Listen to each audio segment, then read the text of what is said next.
Some opposite sounds good. Give me the high five.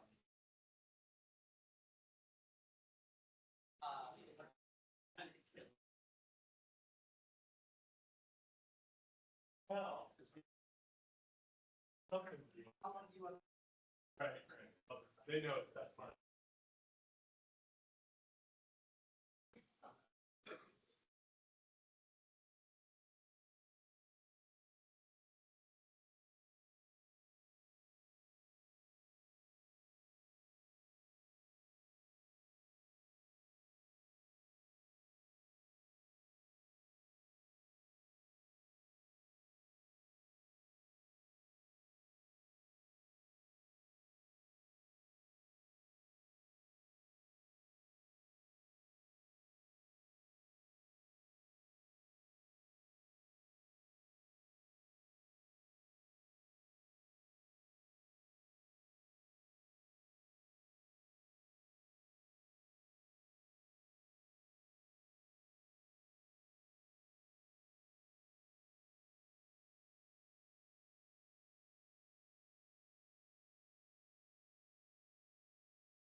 Well, Happy New Year. This is the first meeting of the Durango City Council.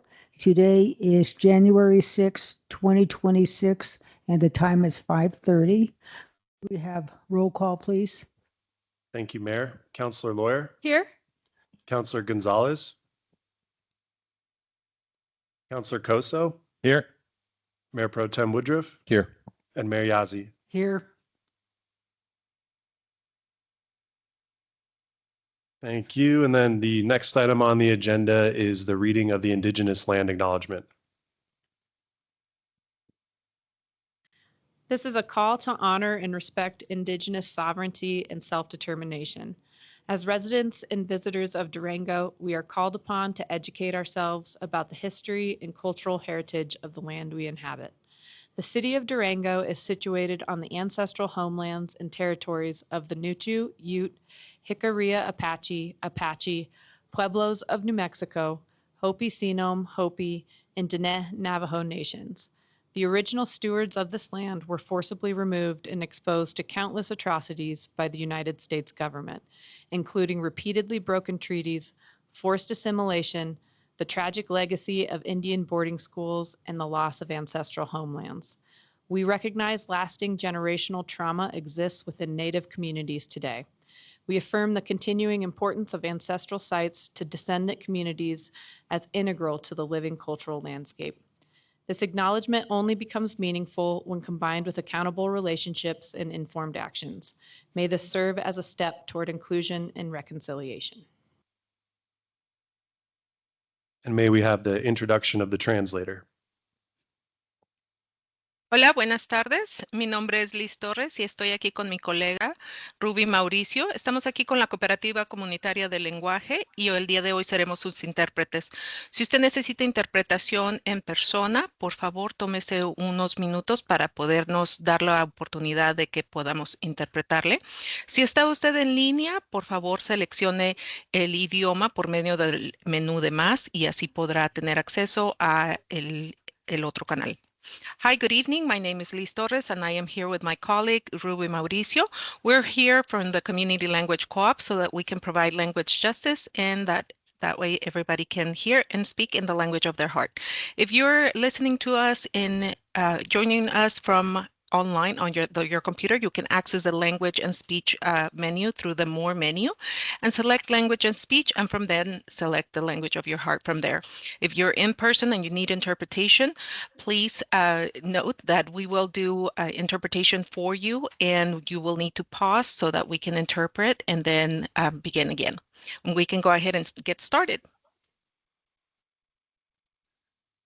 And the next item on the agenda is opening remarks by Mayor and Council. Mark, did you want to go first? Yeah, I just wanted to ask if the council would consider having a moment of silent reflection for the loss of Michael Goldman. You know, Mr. Goldman was an essential part of the legal team and served this community for many years. He worked with the ethics board. He worked with CRSO and claims, and he was unexpectedly lost actually last month. So I'd request that you honor him with a moment of silent reflection. Thank you, Mark. Yes, we will honor Michael Coleman for his service to the city of Durango for a minute of silence. Thank you.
Mark?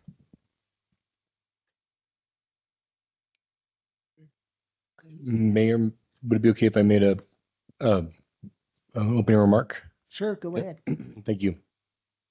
On New Year's Eve at 7:30 a.m., Pedro Gutierrez Ruiz was apprehended by ICE after a workout at our community recreation center. He was on his way home from our recreation center that he was arrested in front of his 16-year-old daughter. It was a day like many others in his 22 years living in Durango. Pedro came to Durango looking for a better life, and while doing so was a positive benefit to our community. In his years here, he met his wife, had 2 children, all who still live and call Durango home. In that same time, he started his own house painting business, positively benefiting our local economy. Additionally, he was a man of faith that consistently volunteered and was active with his church. He has no criminal record and no ties to criminal gangs. Pedro was a model citizen in our community, doing what we're all trying to do, work our butts off and make our city a little better. We are deluding ourselves if we still think that ICE is ridding our communities of criminals and gang members. After 22 years of participating and engaging with our community, we had somebody taken away that was only trying to make life for himself and his family better. His crime was simply being undocumented. He paid his taxes, he paid his business taxes, he contributed to our economy, he volunteered his services when it was needed, and most importantly, he was a husband and father. When we as policymakers look at our vision for Durango over the next 5, 10, even 20 years, we can only grow our community and enhance our services if we find a way to increase the number of families in our city. If we want to grow our economy, expand our school district capacity, and provide better care for our community members, we have to find a way to attract and retain families. Young workers provide a robust labor pool for a lot of our local eateries, entertainment venues, and retail establishments. And parents that find a sense of place in our community positively contribute to our local professional workforce, help build community, and drive diverse business opportunities. So much of what we do on this dais is to make Durango more affordable and attainable for more people. No, it's not going to be perfect, but we're looking at housing programs from ADUs to leveraging urban renewal authorities to drive down housing costs and helping contribute to the local child care initiatives so it's not such a financial drain on young families to raise children here. All of this and so much more just to make sure that the future of Durango is vibrant, sustainable, and authentic. Our strategic plan helps guide us on the future of Durango, but we can't do it without growing the number of families that call Durango home. Pedro and the many people like him are the foundation that this community is built upon. People that work hard, raise their families here, and give back when the community asks for it. But Pedro was taken from us 1 week ago, someone who is making our community better and adding vibrancy to our city. I've asked myself so many times, what do we do? What can we do? And I haven't come up with an answer yet, but maybe we just need some of us to tell the story. We found that the law is on the federal government's side, even in our home rule community. I think that's why so many of us are frustrated, knowing that there's little we can do to protect our community members from an agency of the federal government that has promised to protect us from criminals. I too share that same frustration. I can only speak for myself, but I ran for council in the hopes that the people would elect me to represent their vision for the city. And with that, you all have given me and my peers up here the authority to be the arbiter of that vision. To have the trust of the people to make these decisions does not come lightly, but to now be faced against a force that we have no authority over and no power over is overwhelming. While there is not much that any of us can do up here about it, we don't need to stand by passively either. Pedro, his family, and the many families like his, are the bedrock in which we thrive. It's not lost on me that another family and his 2 children were also taken just this past October, again erasing any net positive economic and community benefit by their living here. Not only is it a shame to have lost such a dynamic community members, but it is morally corrupt in the way in which it was done. We all deserve better. I'm not sure about the path forward and even less sure about how we can protect our community. There are no easy answers and even fewer opportunities to spur action, but I guess even giving these families a voice can help.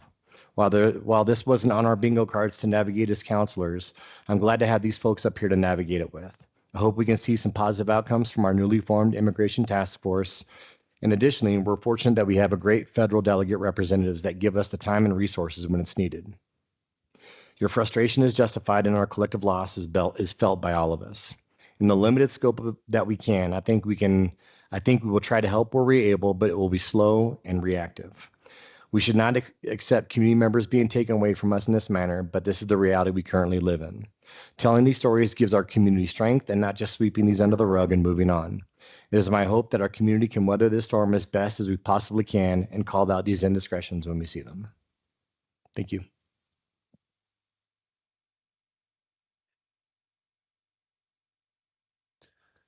Thank you. Moving forward, we have item 4, which is presentations and proclamations. with item 4.1 being the Three Springs Elementary School project update.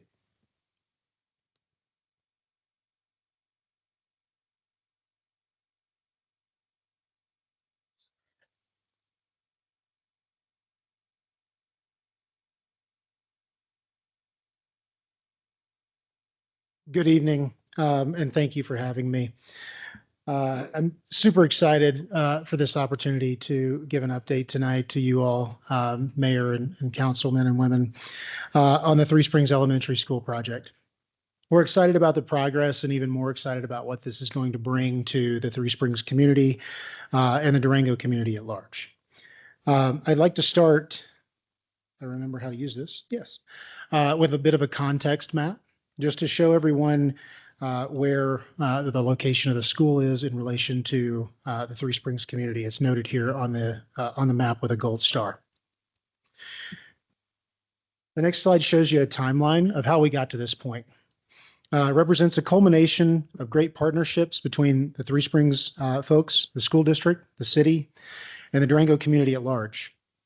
Back in 2005, the Three Springs Development Agreement was approved, which required the developer to dedicate up to 40 acres for a school site. For the last 20 years, as we all know, Three Springs has grown and continued to develop. In the spring of 2023, the city and Three Springs launched a partnership to design the extension of Wilson Gulch Road. The school district asked the voters to approve bond financing in November of 2024, and the major cornerstone of that was the new school. Of course, that was approved, and so here we are today. Since then, we've been working with the Three Springs staff, city staff, and others to identify the right place for the school and to move this process along, the subdivision process along. The subdivision was approved in September, and the design of the road extension was completed roughly in mid-November. On the next slide, you can see the layout of the site and the improvements that will be made to access it. It is no secret that this school will impact the Spurline Trail, which is noted here in the blue color on the map. We've had many deep discussions internally about how we can retain and reroute the trail system. And while that is not yet finalized, I assure you that the school district's goal is to keep and retain as much of that trail as possible for the community, while we also ensure the safety of students and staff. From the very beginning of this process, our design team and the district established a design advisory group comprised of staff, Three Springs residents and association members, broader community members and partners such as the city, all to ensure the school reflects our community's values.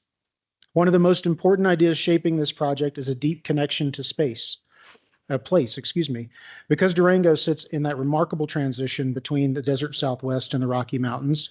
The school itself is intentionally designed to mirror that landscape. As you approach the school from the south, the materials echo the warmth and textures of the high desert. As you move through the building to the northern side, the environment gradually shifts into lighter colors and familiar high country architectural elements. This creates a natural sense of movement and wayfinding for students and visitors. And even the outdoor play areas will follow this story, with the lower designed with desert tones and the higher or upper playground transitioning toward the cooler colors and vertical drama of the mountains. The project is rooted in several core principles that have guided the team throughout this process. Those include ensuring students have meaningful access to nature, maximizing natural daylight, minimizing our environmental footprint, and creating a learning environment where every child feels welcome. We've also been extremely mindful of both our fiscal responsibility and ensuring that the school integrates seamlessly into the Three Springs community. At the heart of the school is a space we're especially proud of, called the Innovation Center. This will serve as the conceptual and visual hub of the school, a place designed to spark curiosity and creativity. It includes flexible seating, a learning stair for presentations, and a maker space that connects directly to a STEM lab and art room. Surrounding the central area are grade level learning communities, each of which is anchored with a light-filled commons learning area, classrooms connected by large roll-up doors that will allow for collaboration and flexible group activities. Each classroom also directly has access to an outdoor learning porch, which further reinforces our commitment to connecting students with nature and extending learning beyond the classroom walls. Shared small group rooms, flexible classrooms, and teacher collaboration spaces will support instruction variety and future growth. This 70,000 square foot pre-K through fifth grade building layout prioritizes safety and the natural landscape. The building is nestled into existing vegetation to minimize disturbance, while parking, bus traffic, and drop-off zones will all be to the south to ensure easy pedestrian access. Playgrounds also are positioned behind the school, fully separated from vehicular traffic. This slide is a snapshot of our next steps. The resolution on your agenda tonight was prepared in partnership with the City Attorney's Office and the Community Development Group. It allows Three Springs to transfer the property directly to the school district. This is necessary because the development agreement originally contemplated that the land would go to the city first to later be designated to the school district. This is no longer necessary because the school district has the funding and is ready to build the school. So in short, the Three Springs Elementary School project is progressing with the values of our students, our families, and our broader community. We're creating a space that not only serves as a school, but as a welcoming, inspiring environment rooted in the unique identity of Durango. I thank you for your time tonight, and I'm happy to answer any questions.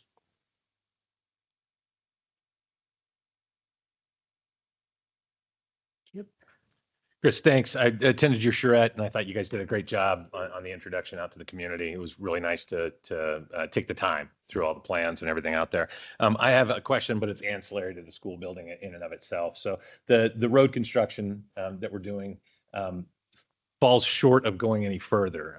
I'm told that we talked about that a little bit as groups and as entities, and that the costs just proved to be too high. Utilities were taken all the way up to the dividing line between Village 1 and Village 2. Is there a reason utilities were taken up and the road was not included in that? Is that a cost? I don't know the answer to the utility piece, Counselor, but the roadway, as you mentioned, we are funding that roadway further than we were told we needed to in order to connect to what I've been calling East Prospector. It's just, kind of a U-shaped loop there. And so we're funding it through that position because we heard from the city that would certainly help with trash trucks and things of that, like being able to exit at least that side of Prospector without having to back down. Okay, great. Thank you. You're welcome. Thank you for the presentation. Thank Yeah, you all. thank you. Appreciate your time. Thanks. And the next item on the agenda is city manager updates. Yes, Mayor and Council, I do have a couple updates. First, I would like to introduce John Harris, our Public Works Director. He did start over the holiday break. John comes to us from Redlands, California, where he was a Public Works Director there. He was in Colorado previously in Montrose as the Public Works Director, so he is coming back to the home state of Colorado. We're happy to have John here and just wanted to give the opportunity to put a face to the name, and as well as John an opportunity just to say hi and introduce himself. Yeah, thanks for having me. As Jose said, we're thrilled to be back in the West Slope. That comes from me and my family. Raised my son here, did work out of state for the last 8 years, but I have that out of my system. I have about 18 or 19 years as a public works director and city engineer, most of that in Montrose. I'm a licensed Colorado PE, so happy to be back. Appreciate y'all having me. Yeah, welcome. Yeah, West Slope, Best Slope, welcome back. I said West Slope, Best Slope, welcome back. Absolutely. Thank you. And then second, I do just have a notice of publication of the Fair Share Administrative Procedures Manual. The Land Use and Development Code requires that staff publish an administrative procedures manual for the Fair Share Housing Program, and that manual goes into effect following council notification and public notice. Council does not adopt or approve the manual as it's already been passed through the Fair Share Ordinance in 2024. The 2026 procedure manual has been published, and this is the required council notification. Brian Devine, our housing policy administrator in our prosperity office, will give a brief overview of the manual and forthcoming developments in the Fair Share program. Thank you. Good evening, Mayor and Council. For the record, I'm Brian Devine. I'm the city's Housing Policy and Planning Administrator. I'm pleased to be here tonight to announce officially that the 2026 Administrative Procedures Manual for the Fair Share Housing Program has been published. Public notice will be complete later this week. As the city manager stated, this is a required step in the program design of the Fair Share program that was adopted by council in 2024 in order to maintain the program's responsiveness to market conditions and procedural needs and alignment with land use approval processes. Many of the procedural details for the Fair Share Housing Program are found in the procedures manual rather than directly in the Land Use and Development Code. That manual for 2026 has been published. I'm going to give just the briefest possible overview since I know some counselors were not on council in 2024 when that was adopted, readopted. The Fair Share program originates from 2009, but was repealed and readopted in its entirety in 2024 for a variety of reasons, including response to state legislation. One of the features is the creation of that procedures manual, which includes details on the distribution of income restricted properties in mixed income developments. One of the purposes of the Fair Share program is to promote mixed income development with a certain fraction set aside as income restricted units. So the manual contains the rules and procedures for how to distribute those equitably throughout developments. It includes procedures for the city to actually contribute financially to those being built on site as opposed to as part of separate developments through the provision of the offset of certain development fees. It includes approval processes for staff to approve standard fair share agreements, which is one of the provisions of the 2024 ordinance. Standard fair share agreements can be approved at the staff level, while retaining the approval of the overall project to the appropriate body as found in the Land Use and Development Code, which is, of course, sometimes City Council, sometimes the Community Development Commission, and sometimes staff. The final highlight that I'll mention for you is it also contains our procedures for the sale and rent of these income restricted units. We partner with Homes Fund and with Housing Solutions for the Southwest, who keep interest lists of buyers and renters and pre-qualify those buyers and renters to smooth the process of getting them into those units. I don't have the time on today's agenda to provide a whole overview of the Fair Share program.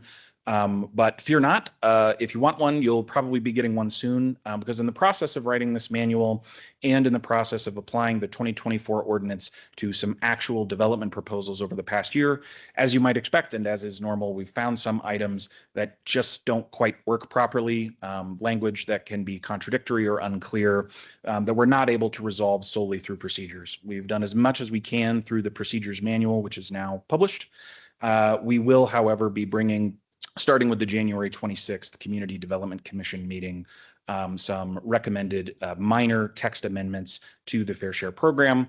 Our intent in those text amendments will be to resolve some of those lack of clarities or contradictions in the 2024 ordinance. We are not changing anything about the program design or the policy intent of that 2024 ordinance, which is to strongly encourage developments of a certain size to include dedicated income restricted housing, both in for sale and for rent developments, and to be able to implement those in a way that makes them accessible to the Durango workforce.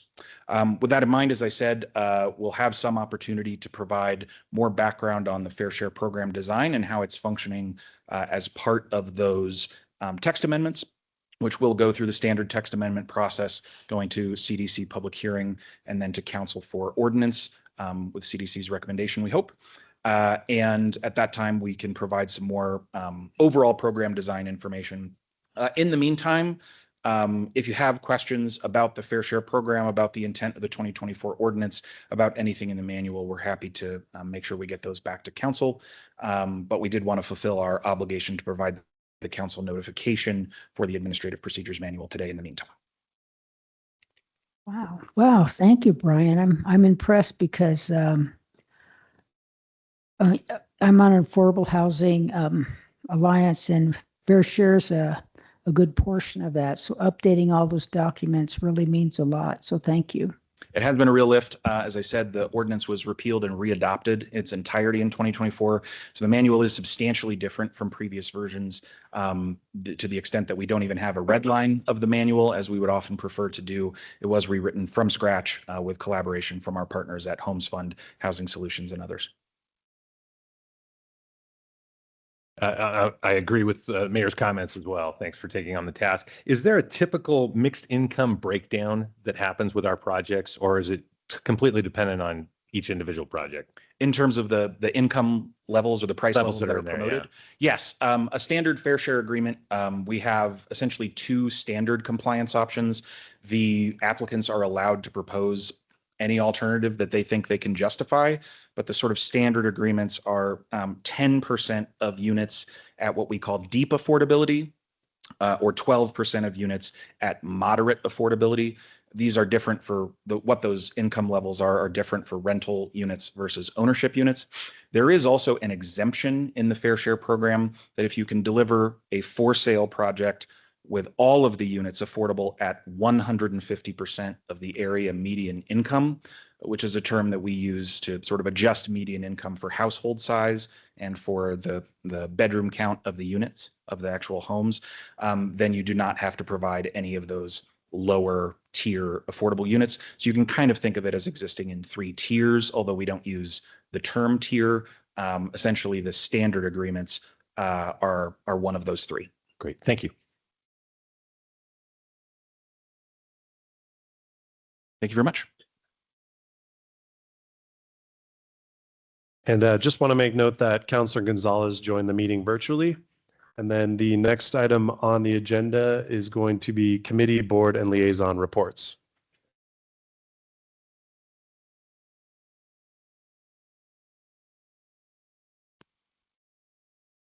I know, but you got to leave it up to the mayor. Okay, so on December 17th, I was asked by Rabbi Mendy Hurst to do a Hanukkah holiday greeting and a few words of hope.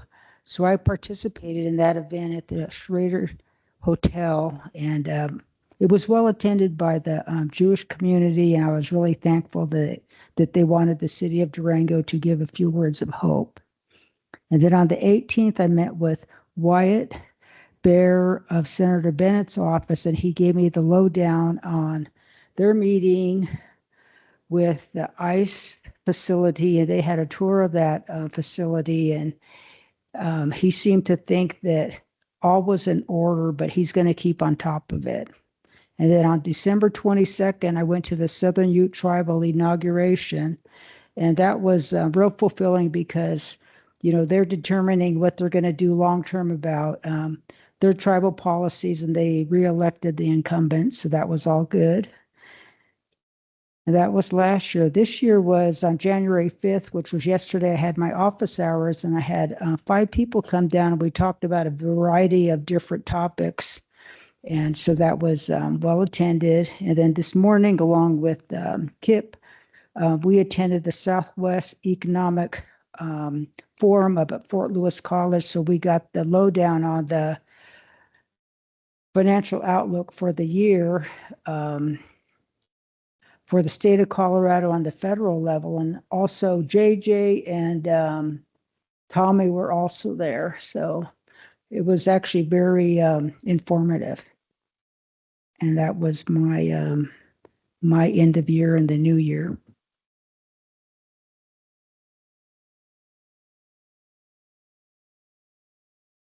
Next unit. Thank you. The next item on the agenda, excuse me, is public comment on items under consideration for adoption.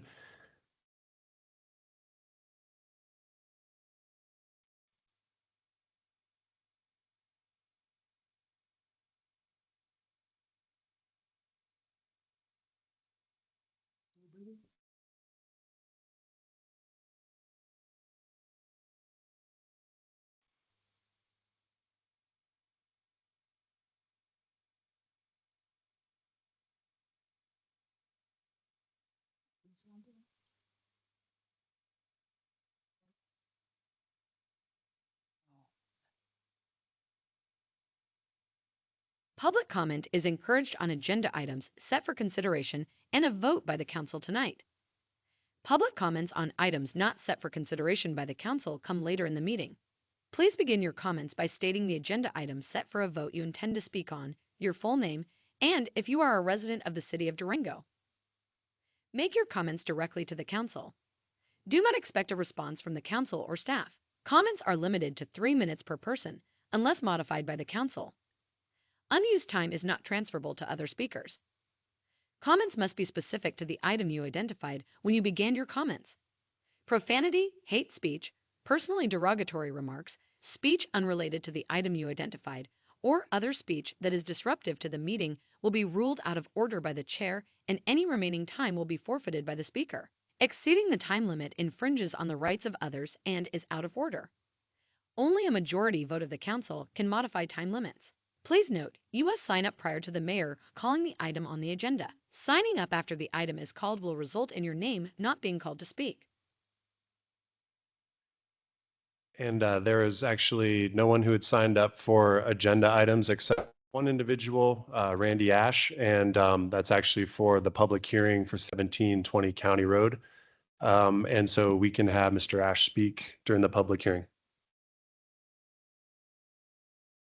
All right, and then so the next item on the agenda is the consent agenda. Under the consent agenda, we have item 8.1, approval of meeting minutes. 8.1.1 is approval of the minutes from the December 2nd, 2025 City Council regular meeting. 8.1.2 is approval of the minutes from the December 12th, 2025 special meeting. 8.1.3 is approval of the minutes from the December 16th, 2025 City Council special meeting. And under 8.1.4, we have approval of the minutes from the December 17th, 2025 City Council special meeting. There are no items under final reading of ordinances. And then under adoption of resolutions by consent, we have 8.3.1, which is a resolution authorizing the city manager to update and sign their intergovernmental agreement with the Durango Fire Protection District to provide city-delivered information technology services. 8.3.2 is a resolution pertaining to land dedication for public school site acquisition and development. 8.3.3 is a resolution approving the award of local event marketing grants. And then under 8.4, approval of other administrative items, we have approval of the designation of locations for public notices to comply with the requirements of the State Sunshine Act. There are no items under requests for public hearing, no items under introduction of ordinances, and no items under requests for excused absences.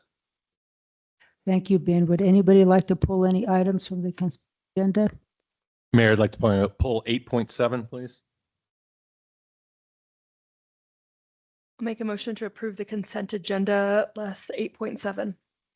Second. Do we have discussion? Seeing none, can we vote? Counselor Gonzalez, Yes. Mayor Yazzie, Yes. Mayor Pro Tem Woodruff, Yes. Counselor Lawyer, Yes. and Counselor Koso. Yes.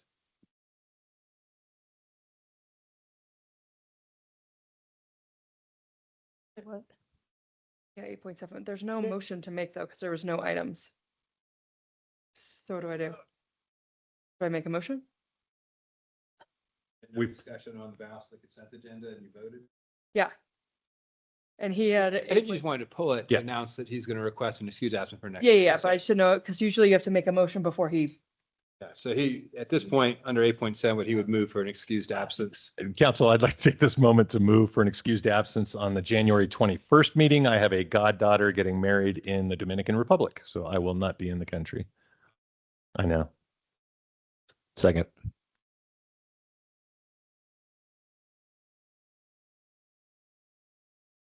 Mayor Yazzie, yes. Yes. Mayor Pro Tem Woodruff, Yes. Counselor Gonzalez,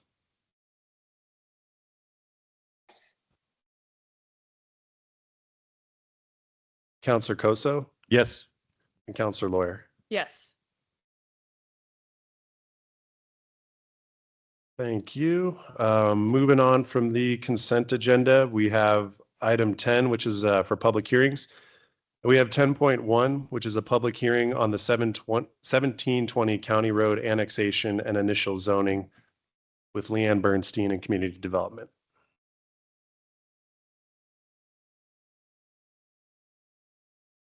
Good evening, Mayor and Council. My name is Leanne Bernstein. I'm a planner with Community Development. This evening, we are reviewing a proposed annexation and rezoning for 1720 County Road 240. And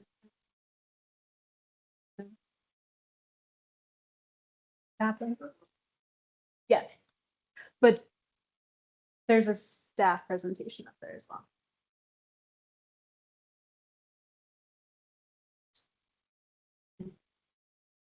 All right, that's the one. Thank you. Sure. Yeah. Thanks. All right, as I said, we are looking at a proposed annexation and initial rezoning of 1720 County Road 240, which is Florida Road. This item touches on two strategic plan goals: innovative housing and economic development, as well as reliable infrastructure and community connectivity. Process for an annexation and initial zoning starts with a recommendation from the Community Development Commission, which they conducted back in October. It then comes to City Council for you all for a final decision. And then after the decision to annex and zone, the applicant would be able to submit their subdivision preliminary plan. The applicant did decide to kind of take two steps at once, and they presented their first step of the subdivision plan, which is the conceptual plan, to the CDC back in October. That step with this level of subdivision is just reviewed by the CDC, and it's not an approval or denial, it's just more of a review and comment. So CDC did do that back in October and had a good conversation with the applicant. So this evening, Council is tasked with conducting a public hearing and considering a first reading of an ordinance if you all are so moved to approve the annexation and the initial zoning. So the scope, again, for tonight is just the annexation and the zoning. Subdivision will come at a future time, and we can get into the housing piece of it. This property is subject to the fair share requirements. With this step, annexation, we are recognizing that this project would be subject to those requirements, but the actual details of an agreement, or in this case, an exemption, will be dealt with at subdivision. So we'll dig into that a little bit, and you'll notice that Brian stepped up here to say a few words and answer questions as well. So up on the screen now is a kind of zoomed in context map, but the pink shows existing city limits and the red highlighted area is the subject parcel. The proposal is to annex 1.36 acres into the city. It is contiguous with city limits. It falls within our comprehensive plan and has a designation for residential high density potential, which would allow for 12 or more units per acre. Along with this proposal, the applicant has indicated their plans to develop 4 sale townhome units, 17 units to be exact. And their fair share proposal is, as I said, kind of technically an exemption from fair share, but their proposal would be that all units are sold at or below 150% of area median income. This map shows the subject parcel within the context of our comprehensive plan future land use map, the brown being high density residential. So that's mostly the plan for this corridor. This is the applicant's annexation plat. It shows that they are just proposing to annex the subject parcel. The review criteria and commentary is listed in the staff report that was provided to CDC and is also within your packet. The annexation meets the required review criteria, and the proposed initial zoning as well meets those criteria. We had not received any public comment before CDC or during that meeting. You all received a public comment in favor of this item via email, I want to say yesterday or the day before. Staff does recommend approval of this annexation and rezoning. And I'll dig into the Community Development Commission's recommendation as well. In general, they did recommend approval of this. They had noted a handful of conditions on this recommended approval.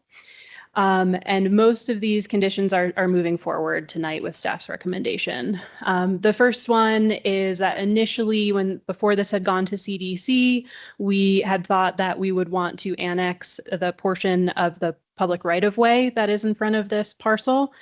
That is no longer the case. We are just looking at this subject parcel. Most of the right-of-way has already been annexed into the city, and there's just a remaining portion. The city and the county will have to sort that out as things continue to develop and we continue to annex down this corridor. So while that was included in the CDC's recommendation, it is no longer included to move forward. So the second condition that's kind of in the similar boat is the last one, where the CDC had a long conversation about fair share requirements and the details of what will be a future agreement. They had indicated the desire to comment on that, and they included item number 6. And just as a point of clarification, CDC will see fair share proposals and agreements as this moves forward to subdivision. They do review those. They are able to comment on them. They are not a formal reviewing, like as in an approving or disapproving body on those. So we just wanted to clarify that, yes, they will look at it. That's laid out in the process. This condition doesn't change any of that. So we didn't specifically note that condition as a recommendation moving forward. So on the screen is the recommended motion for this evening. As a point of process, you all are recommended to conduct a public hearing this evening, and then we will come back and visit the possible reading of this motion on a later agenda item. So with that, and I'll also note, so Brian is up here to answer questions about housing. We also have the applicant here that has a short presentation. So I'm not sure if we want to do questions for staff first or applicant presentation. Need to move to open the public hearing. I'll make a motion to open the public hearing. Second. Could we have discussion about this? Seeing none, let's open the public hearing. Could we have a vote? Thank you. There is one individual who signed up to speak under this item, and it is Mr. Randy Ash. Vote. I think we need a vote, don't we, Ben? I'm sorry about that. Yeah, you're fine. Please pass. You can do an acclamation vote to open a public hearing. We'll do an acclamation vote. Okay. All those in favor? All those in favor? Aye. Thanks for the assist. Aye. And Mr. Ash. Well, I didn't know that selling a piece of property would become so complicated. And so I introduced myself. I'm Randy Ash. I am not related to the developer who is Reynolds Ash and Associates. I haven't even met the Ash part of that. And I'm not related to Randy Ash, the optometrist in town either. So this is very emotional and hard for me because this property was bought in 1948, 78 years ago. My wife and I are the third generation on this piece of property. In 1952, I was brought home from the hospital to a shack in an outhouse. And the view out our kitchen window is of the old outhouse right now. But suffice it to say, we do live in a modern house now with indoor plumbing. It's a 3,000 square foot house with 4 bathrooms, 3 showers, and a laundry room. So we've come a long ways in 78 years. And it is the root of our family. It has been for a long time. So it's an emotional sale. But my wife and I We support the development of this property for two main reasons. The first reason that I would ask for your support would be in some degree selfish of myself and full of pride. With the development, my wife and I would prefer that a few families would start their legacies rather than build on our legacy. I'm not going to elaborate any more on that, but I will say there is, between my sister and I, a fourth generation of those who could move here or purchase the property, but that's not going to happen. It's not feasible for most of them, cannot afford it. And most of them have been carried in different directions in their career path. And so this seems to be the end coming. And I won't go into any reasons for why we need to sell and move. But even if this developer or this council doesn't approve this opportunity, we know that the property will eventually sell. It's a nice piece of property. And the buyer that would accept it and appreciates what we offer, we will receive that with all grace, and they can build on our legacy. That's fine. But I just say we prefer for it to be developed. The second reason that I would ask you to understand is my wife and I support the development of this property because of the demographic needs for the future of Durango. My wife and I have a very unique view that might be an informal demographic study of Durango. It's a unique view. My wife worked in the ER at Mercy Hospital for the last 19 years. She worked as an ER registrant. She did the registering, and there is no better person for someone to meet than the smile on my wife's face, who saw it as a ministry and as a point of encouragement to those who would be coming in to the hospital. And it's really interesting because probably half of Durango knows her or recognizes her, because I can't tell you how many times people say, I think I know you from somewhere. And she'll say, well, did you check into the ER? Because they would have met her. Excuse me, Randy, but we're running out of time. Could you wrap it up? Well, I would ask for some more time. Suffice it enough to say, we support the development of this property, but I want to just diverge just a little because my heart has been moved by Dave. Let me make a motion real quick just to extend your time so you can, if that's Okay. okay. I'll make a motion to extend his time an initial 3 minutes. Second. Aye. Okay. To boil it down really short, the ER at Mercy is going to need a bigger boat, to coin the phrase.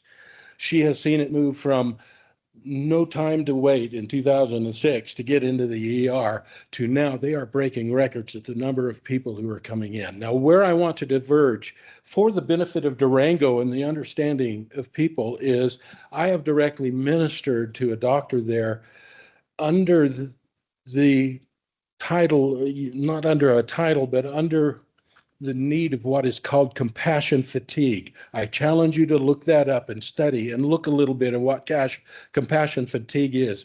It was labeled, it's not unlike PTSD. It was labeled during the Vietnam War through the MASH units because nurses and doctors were losing their compassion for the idealistic reason they went into the service to do what they were doing. And it is a condition that needs to be addressed in law enforcement, in teaching, in all those ministries and positions that deal with people intensely.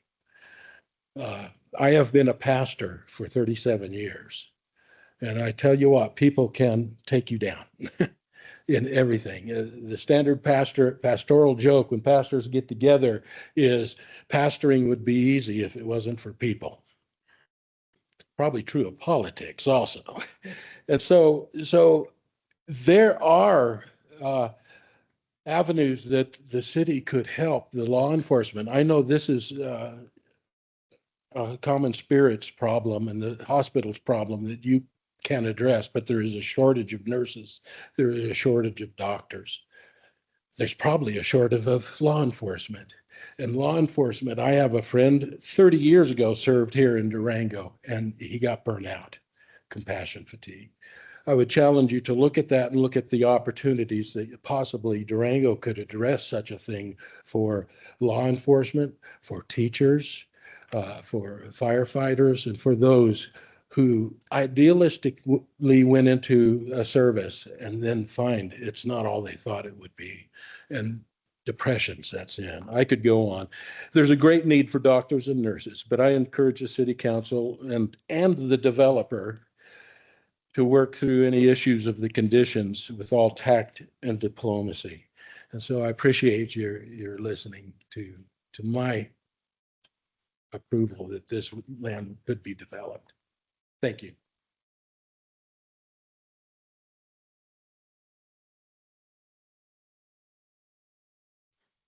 Is there anybody else on the public hearing? That was the only individual who signed up.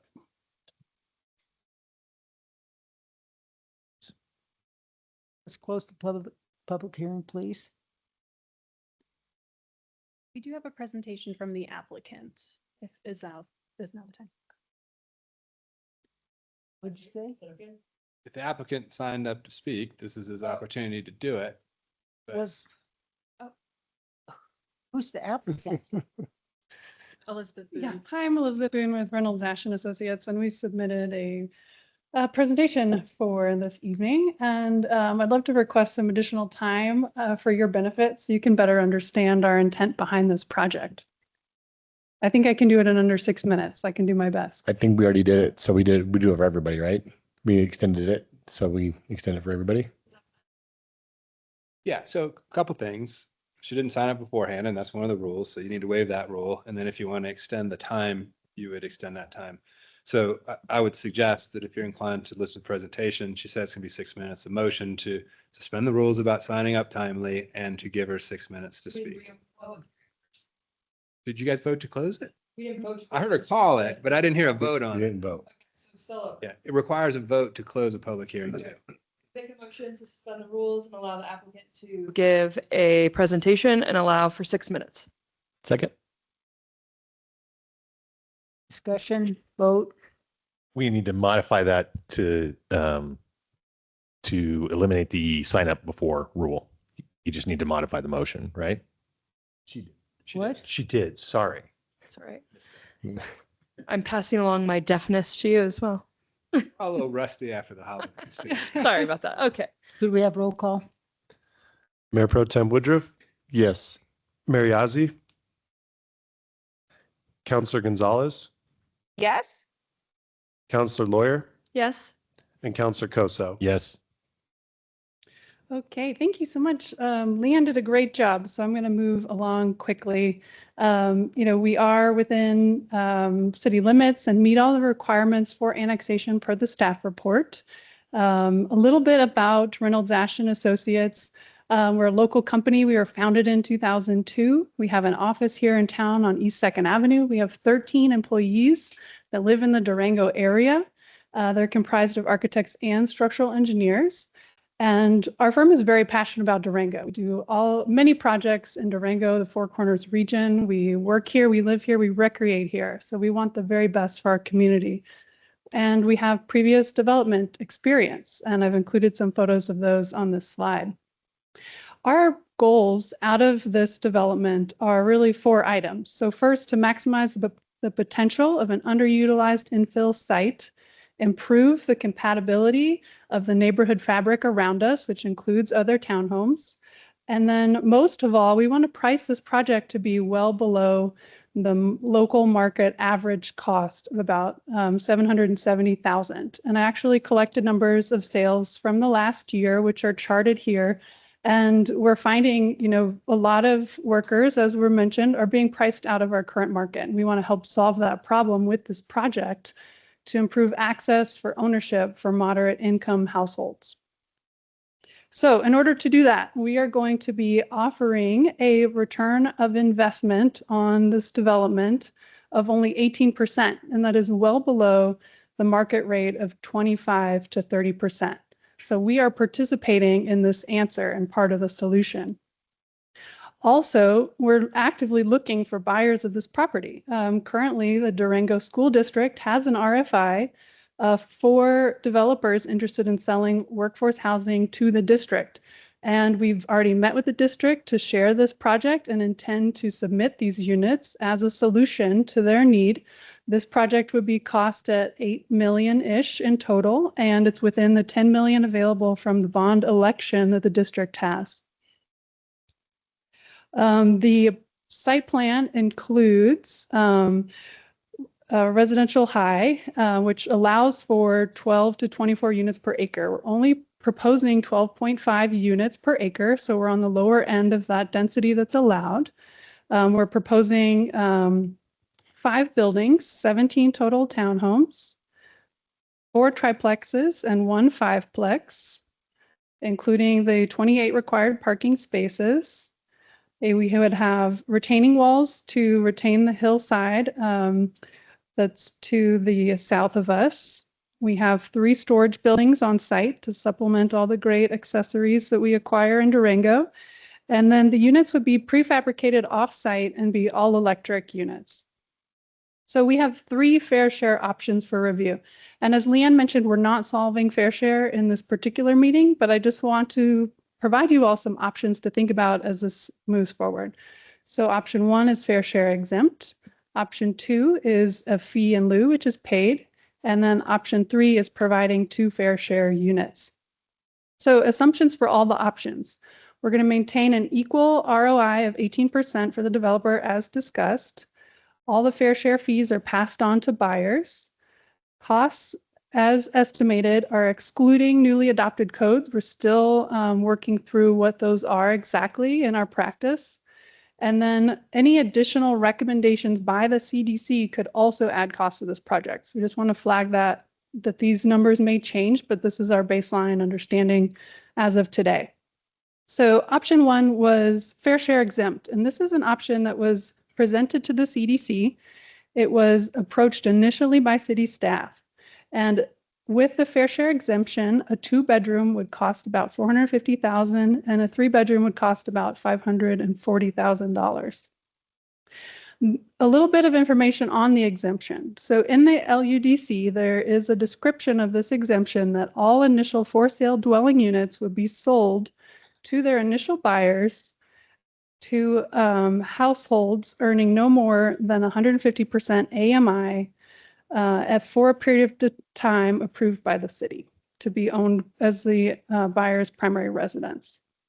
So what that means is that all units as part of this development would be deed restricted so that any resale would need to comply with 150% AMI limitation. After consulting with mortgage brokers, we've learned that a deed restriction up to 5 years does not affect mortgageability, but longer than 5 years will affect financing. So at the CDC, we had proposed a 3-year timeframe for the deed restriction. We will be comfortable increasing that to 5 years after learning more information about that.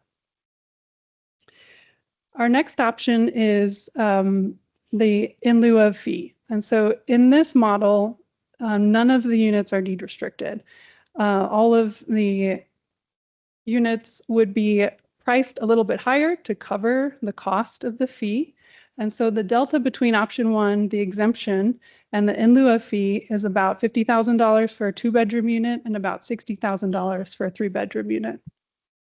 Oh, so close. And then option 3 is 2 fair share units.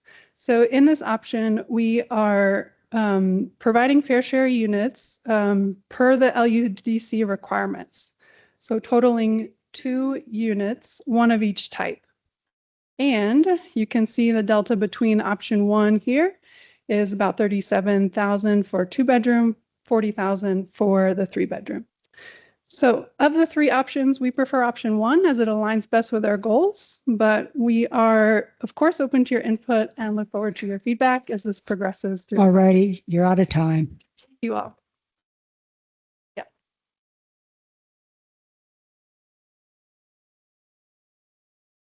Comes up for consideration, so I think it's just close the public hearing. I'll make a motion to close the public hearing. Second. Mayor Yazzie, Counselor Koso, Yes. Mayor Pro Tem Woodruff, Yes. Counselor Gonzalez, Yes. and Counselor Lawyer. Yes. Thank you.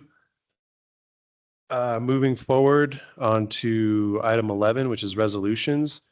We have 11.1, which is a resolution to adopt the 2026 legislative agenda for the city of Durango. Yes, Mayor and Council, it is that time of year again for the legislative season to begin. What we have included in your packet is the 2026 proposed legislative agenda. I do have Peggy O'Keefe, our legislative specialist, online and present for her to do a presentation regarding some of the things going on right now in the legislature and an overview of our legislative agenda. Peggy? Thank you, Jose.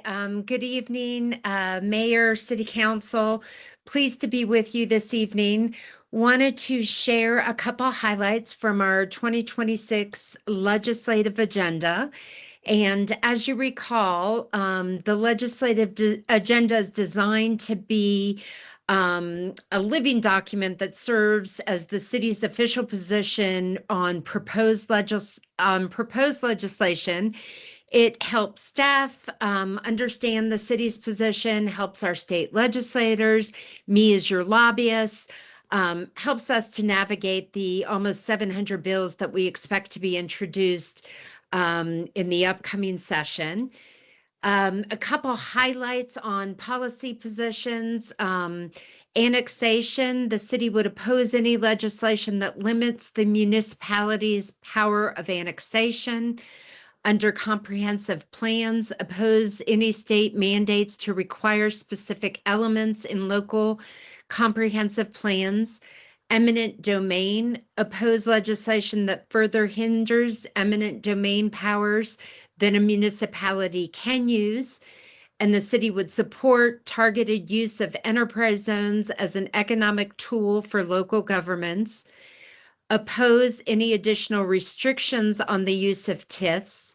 In the area of affordable housing, support state initiatives to work toward affordable housing across multiple income levels. Under homelessness, supports statewide resources and efforts to prevent, reduce, and mitigate homelessness. Under transportation, supporting continued state funding for transportation solutions, and supporting, maintaining, and increasing revenue streams for public transit, operating and capital expenses, fleet electrification, and multimodal infrastructure.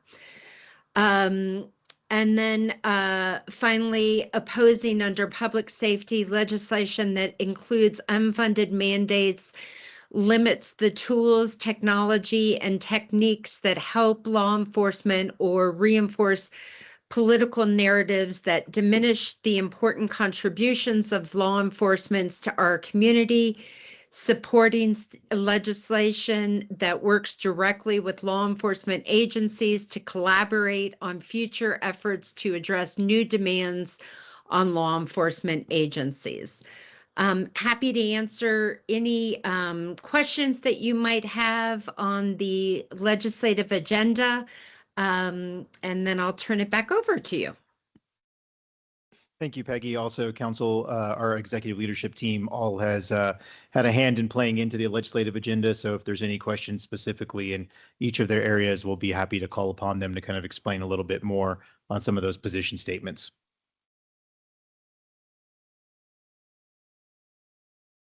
Thank you, Mayor. I've got 4 comments here. Around public safety, there was a particular emphasis on technology and tools and almost an automatic pushback on the state doing any kind of regulation around technology and tools. I've got some concerns about the technology and tools that bump up against the right to privacy. It's not just the flock cameras, although that's a piece of this as well. So I guess I didn't know if I could have some education around the tools and technology piece here and what we're considering might be at risk for state regulation. Come on down. Chief's coming up. Yes, Counselor. So you're asking what specific things we would worry about or what Yes, yeah, I wanted to put some more meat on the bones here of what tools and technologies of particular concern at the state level. So one of our biggest concerns is that we're able to have a voice, and with Peggy and with other areas, and be able to voice those opinions and be able to go and attend the state legislature and testify and take the values of this community and that public safety that we talk about. And a lot of that would be around flock safety cameras or any other type of systems, AI systems that are coming out. There's a lot of internal AI type technologies that we intend on using. And I'm going to do some more presentations on some things that we are looking forward to in some upcoming study sessions, like the drone as a first responder and some other things that are being used nationwide. But the internal AI softwares are amazing because they're able to look deeper. I mean, we started with the body cam, that was a technology. Right. And now that body cam we can elicit 50 different languages out of that body cam to be able to communicate and speak with people, and to be able to search our records as well more efficiently and things of that nature. What's the risks that the state would take an action that we would need to put in our legislative agenda? The legislative agenda to me is a quick response document, right? If there's anything that's taking a long time, council would have the opportunity to discuss and talk about what council might view there. But in the short term, what risks are there for the state to impose a restriction that we'd be unhappy with? Well, there's legislation every year. Okay. that pops up, and it can be kind of sometimes it can be we can get caught in the middle of a political fight within the nation, and be a reaction to something that happened in Minneapolis or somewhere else in that nature. One of the things that there's going to be some legislation, like you said, on the flock that where they might just want us to be able to share within the state. Well, that doesn't do us any good, or any of the outliers any good of the state. Unless, and my request would be to add a radius to that, and not just the state, and some other key technologies that are upcoming. And one thing that's not often discussed is that everything we do is also under judicial review. And that hadn't been said one time during any of these meetings. So when we go out and we not only balance the greatest fundamental human right, which is privacy, and also the right to walk within our streets and feel safe, not just be safe, but feel safe, also is balanced with judicial review. So any case we have has fruit of the poisonous tree if any of the information or anything we have is gained unlawfully. And so we look really close at what the laws are and what the Supreme Court has decided. A lot of people will say, well, it hasn't been decided yet with flock. Well, it has been decided. It's going to keep being decided. All technology is going to continue to be decided. However, at this point, it has been decided, and that's what we look at, and we consult with our legal team here, which we have a really good legal team here at the city as well. Great. All right. Well, thank you for that. Thank you. Next question I've got, Tony, I think this is related to the airport. On around water, this is on page 90. Any proposed legislation addressing PFAS? Mitigation and remediation should include an exemption for commercially certified airports. I'm not sure I agree that there should be an exemption, but there should certainly be compensation for cleanup of the PFAS. Is there in your mind, hopefully you got some kind of heads up that I was going to be asking this question, but can you talk a little bit about exemption versus? Yeah, so PFAS, polyfluoroalkyl substances, much discussed, forever chemicals, major national and worldwide issue. The reason they come to the front at the airport is that, or all airports nationwide, is that firefighting foam is heavily concentrated with PFAS chemicals. And in the instance of airports, we have been federally required to utilize PFAS-containing foams until about 18 months ago, when the FAA approved a military spec for a fluorine-free foam that is available on the market. And so airports around the country have been in the process of converting from PFAS-containing foams, which were required before and mandated, to non-PFAS containing foams effectively. Of note, our airport just completed that last month. Both of our fire trucks have now been emptied of all AFFF, which is the PFAS containing foam, and converted over to fluorine-free foam. And we're in a buyback program with CDP, the state, to have that taken away.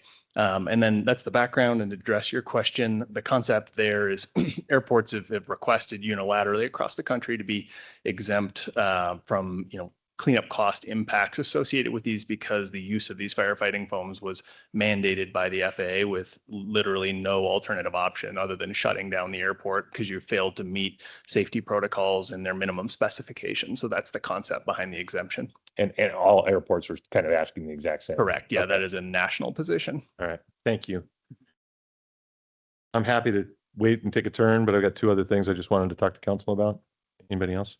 I think we're missing two things that I really deem important, for me at least, on the legislative agenda. We're missing an emphasis on mental health facilities in our region.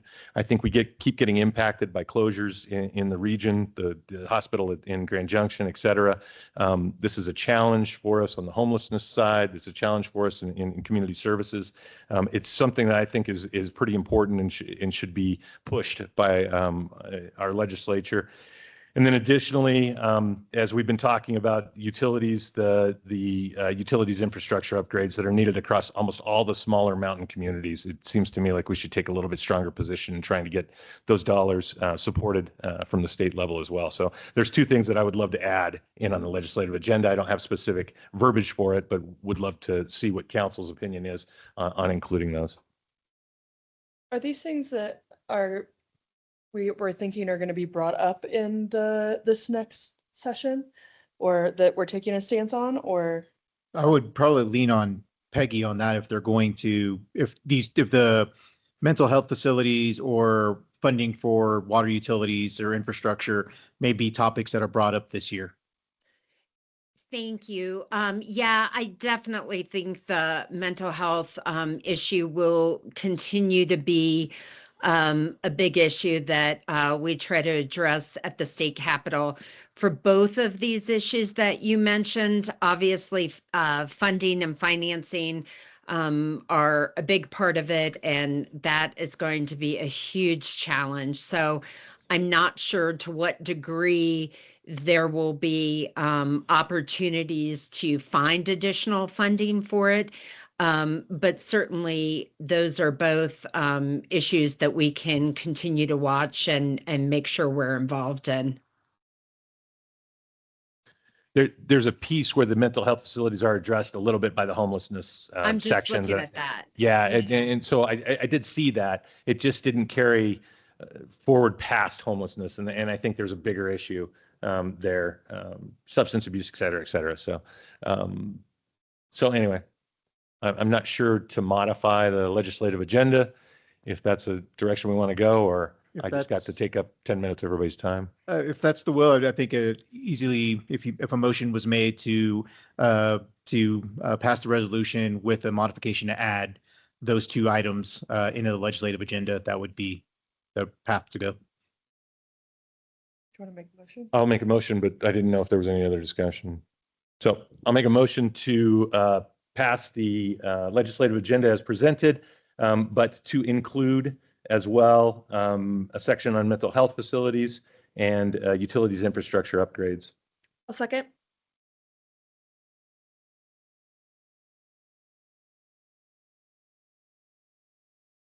Thank you, Mayor. Councilor Coso, Yes.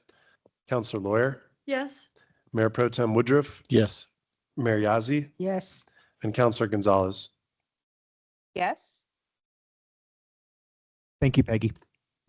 You bet. And Thank- can I just ask, would it be helpful if we just add in a section that says the city of Durango supports statewide resources and efforts to provide additional funding for mental health services and facilities in the region, and similarly language like that under utility infrastructure? I think that sounds fine. Just probably need to see the text, but hopefully Okay. it should be relatively easy. Thank you. Perfect. That sounds great. And then Jose, did you want me to give a little blurb on what we expect to see the rest of the session? I don't want to take up time, but happy I think to. we're good. Okay. I think we're good, Peggy. Thank Okay. you. Thank you all. Appreciate it. And the next item on the agenda is 11.2, which is a resolution authorizing the mayor to execute an intergovernmental agreement with the jurisdictions of the Regional Housing Alliance of La Plata County. Good evening, Mayor, City Council. Mike French, Prosperity Officer. The following is a presentation on a consideration of a 2026 intergovernmental agreement for the Regional Housing Authority. This aligns with our vision and mission, specifically in the strategic plan, innovative housing and economic development. The resolution is authorizing the mayor to sign an intergovernmental agreement with La Plata County, the town of Ignacio, the town of Bayfield, and to participate in the multi-jurisdictional regional housing alliance of La Plata County for the year of 2026. The RHA is a multi-jurisdictional housing authority. It was created in 2004. It was subsequently dormant in 3 years later, by 2007. It was reactivated in 2017 and has been active ever since. The RHA is governed by 9 board members with 2 representatives from each jurisdiction and 1 member at large who happens to be our chair, Mr. Pat Vaughn. The 2 members that are appointed from this city are myself and Mayor Yazzie. The Regional Housing Alliance programming benefits the city, and those programs specifically include Prop 123, unit sharing count, regional housing needs assessment, countywide rural resort application for Prop 123, and a partnership with Economic Development Alliance for a $1 million revolving loan fund. The budget that we're signing into or would potentially sign into for the IGA has decreased significantly to a tune of about 37%. I've shown here the 2023 actuals, 2024 actuals, and 2025 actuals that were between $225,000 and $260,000 for those years. The 2026 proposed budget is $160,600. The Durango share would be $46,574. The reason for the adjustment is there has been a request led by the city as well as in favor from other jurisdictions to align the budget to the value that is being provided to the jurisdictions by the RHA based on programming. With that, the staff recommendation is to move to approve Resolution R 2026-005, authorizing the mayor to sign an intergovernmental agreement with La Plata County, the town of Ignacio, the town of Bayfield, to participate in the Regional Housing Alliance of La Plata County in 2026. Move to approve the motion as read. Second.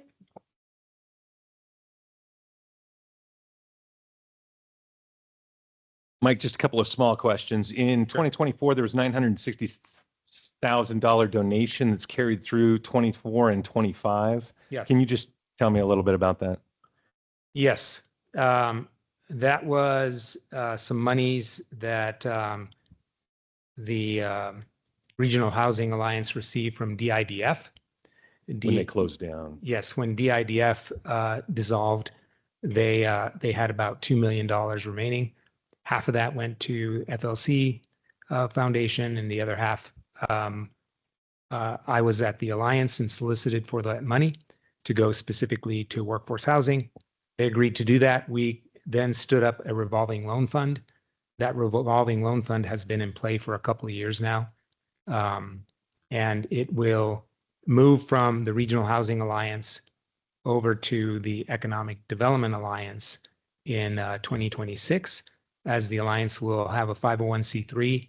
And that was the prohibitive issue of why we had to use the RHA as a vehicle historically. Great. But the revolving loan fund was actually managed by the Alliance.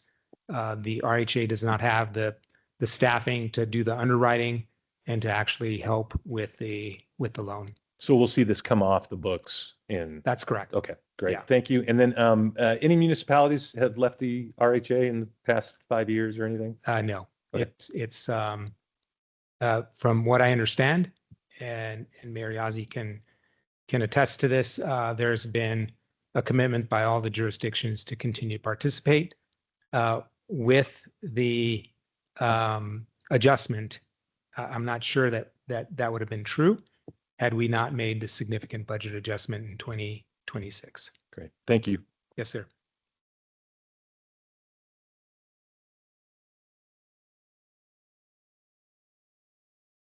Thank you, Mayor. Counselor Lawyer, Yes. Counselor Gonzalez, Yes. Counselor Koso, Yes. Mayor Pro Tem Woodruff, Yes. and Mayor Yazzie. Yes.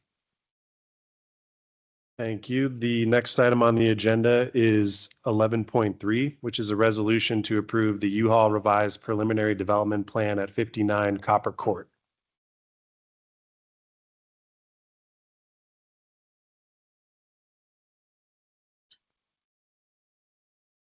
Good evening, Council. Jamie Lopko to present a revised preliminary development plan for the U-Haul self-storage facility at 59 Copper Court. To give you an idea where we're at, this is out in South Fork near the new Starbucks and Mavericks. It is going to be off of Copper Court, that little cul-de-sac there that is accessed off of Wilson Gulch Road. So this property is part of the South Fork Character District Master Plan Conceptual Development Plan. It was originally approved in 2016 and amended in 2019. So this is going to function a little differently than straight up zoning. It has a use categories assigned to large pieces of the property. And this area has a use category of commercial regional. And so within each of those categories, it has a list of approved uses identified within the master plan. And so one of the approved uses in commercial regional is the self-storage interior access. So this is an allowed use on the property. The revised preliminary development plan calls for a 3-story building that's just over 108,000 square feet for self-storage, as well as an office for renting U-Haul vehicles. They did have a similar approval in 2023, but that plan has changed pretty substantially. That requires a new review of the project. If council does approve this project, there is one more step after this, which is the final development plan review, which is administrative. And that's just to make sure that the final plans match any conditions that were brought forward before any site work is done.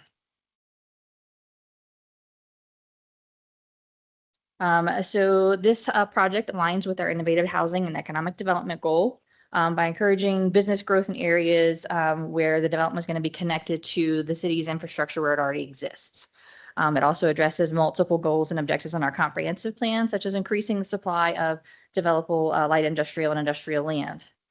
So we did have multiple rounds of review and revisions on this site and building design, and have found that it does meet the development criteria and design guidelines within our code. So as part of staff's review, we look at several things. One of those is access and circulation of the property. So the property has one access point off of Copper Court with circulation running through the property and parking along both sides.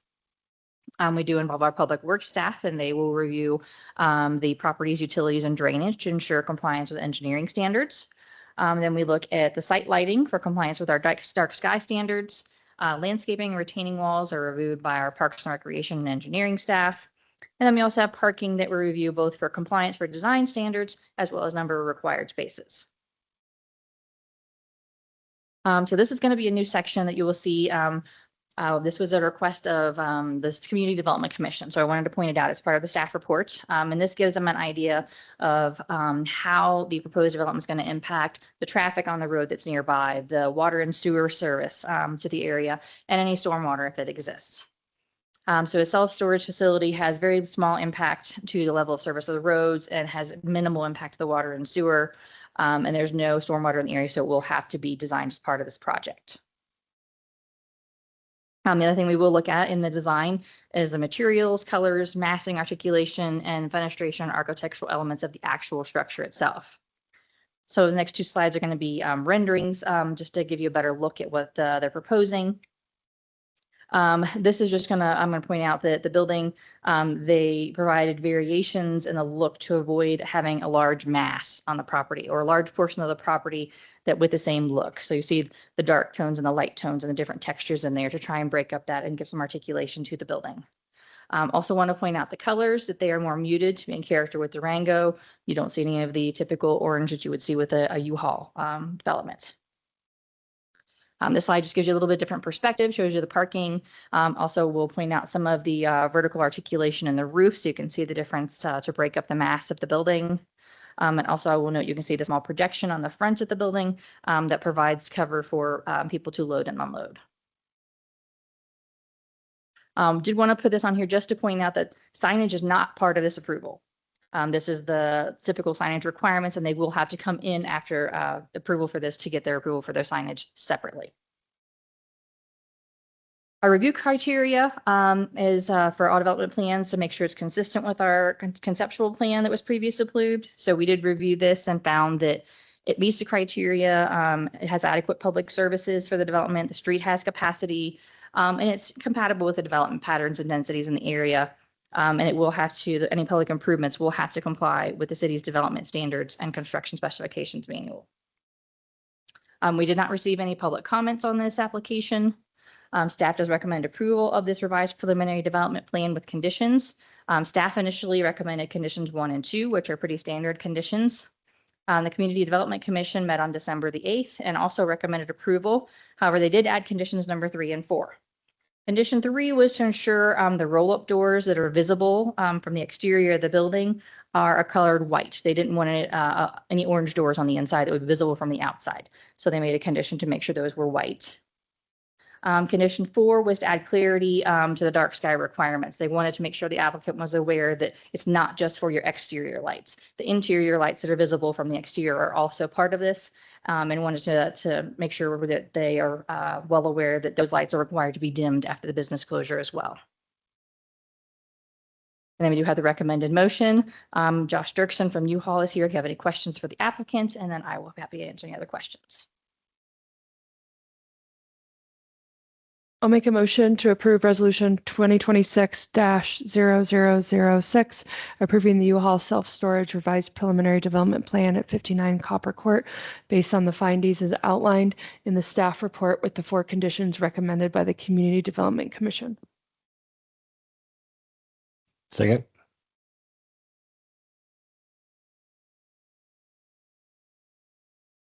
Jamie, thanks for the presentation.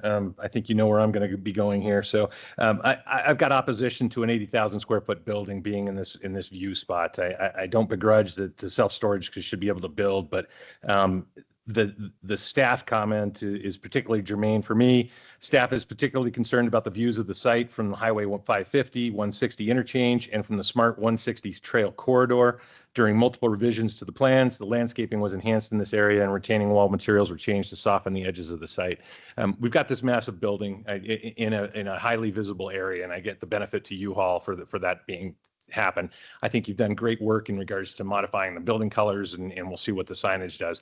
I think we've ignored that the trailers and the trucks will all be orange and black U-Haul labeled stuff sitting in that parking lot. And we haven't necessarily done as much to screen that so that that's not the obvious thing that everybody sees coming through the highway and entering into Durango. Was there any conversation around trying to do something with landscaping or trying to do something with walls that would have prevented that clear U-Haul repetitive logo being sitting in that parking lot? Not that I'm aware of. Unfortunately, this was not my project. It was Scott's, so I wasn't involved with the review of it. I'm just presenting on his behalf, but I'm sure the applicant can address where they will be parked and the number that will be there and how they can address that. Okay, that'd be great.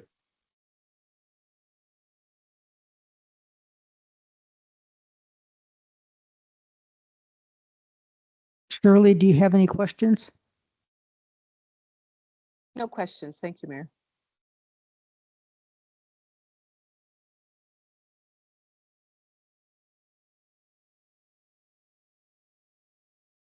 Hi, my name's Josh Dirksen. I'm the owner's representative with U-Haul. Regarding the equipment, I don't know if we can back the slides up here. Yeah, the previous one was perfect. So this area here with the striped lines is what we call our shunting area.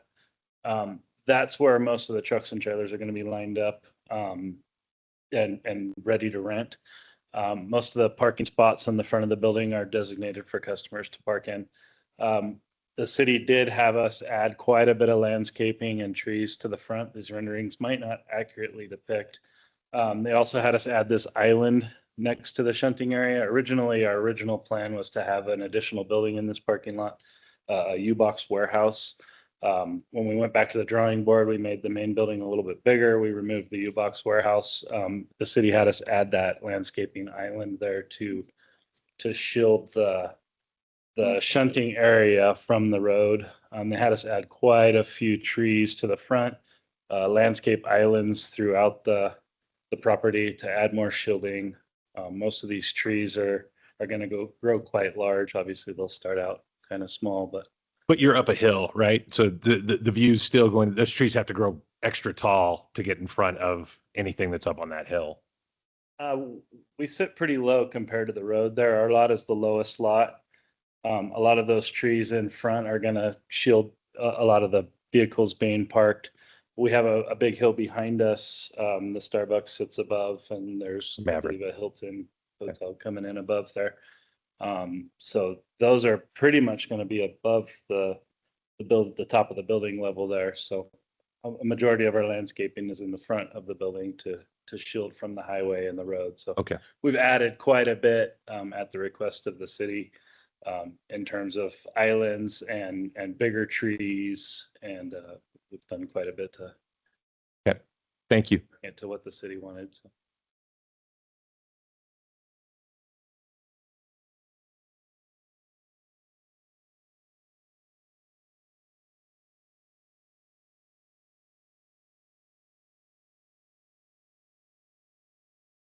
Get a vote?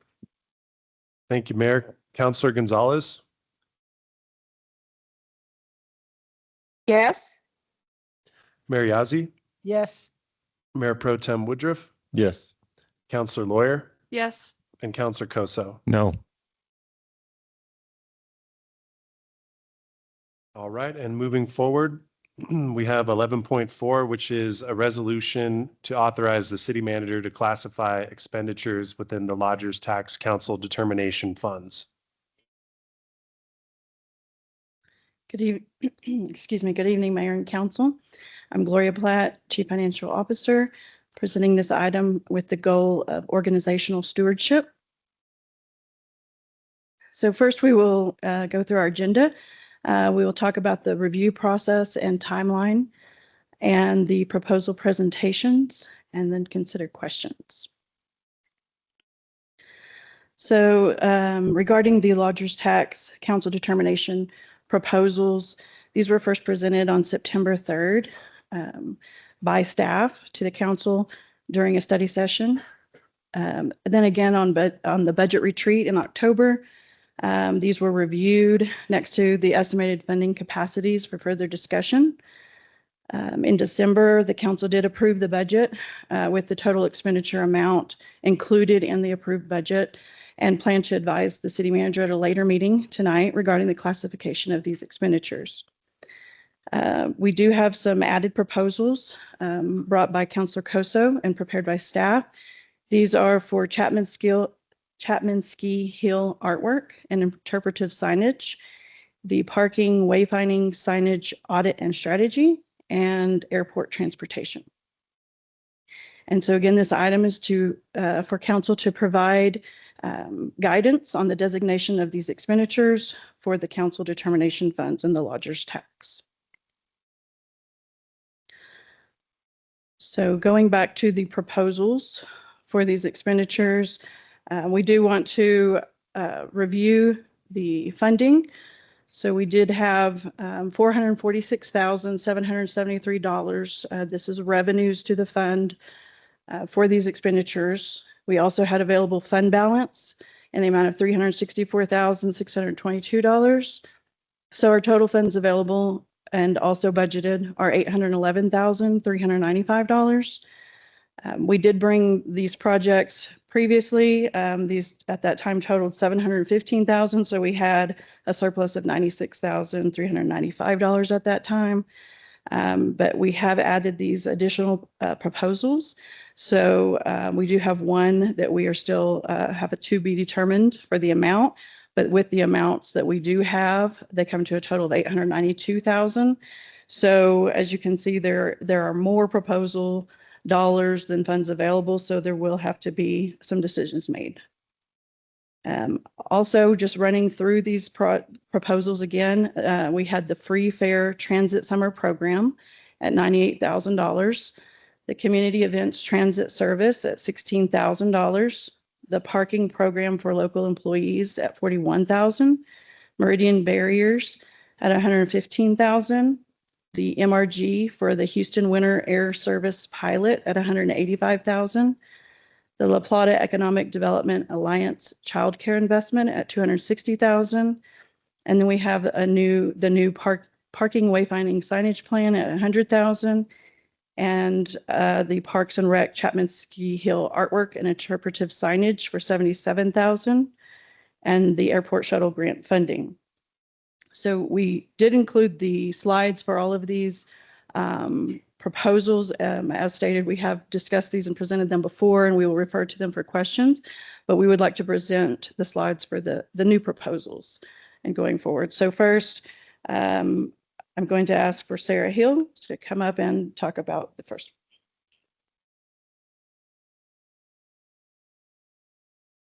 Happy New Year, Council.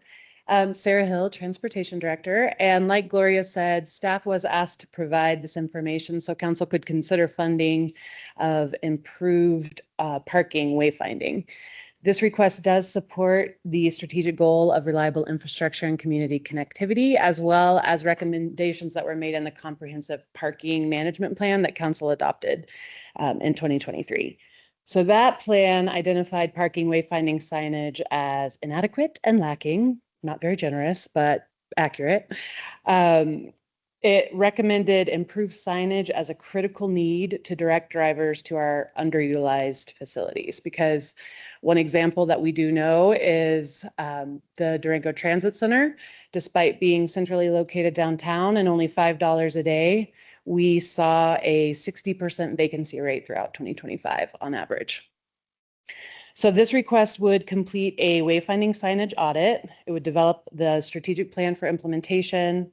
It would design the signs and develop a technical request for proposals to purchase and implement the signage.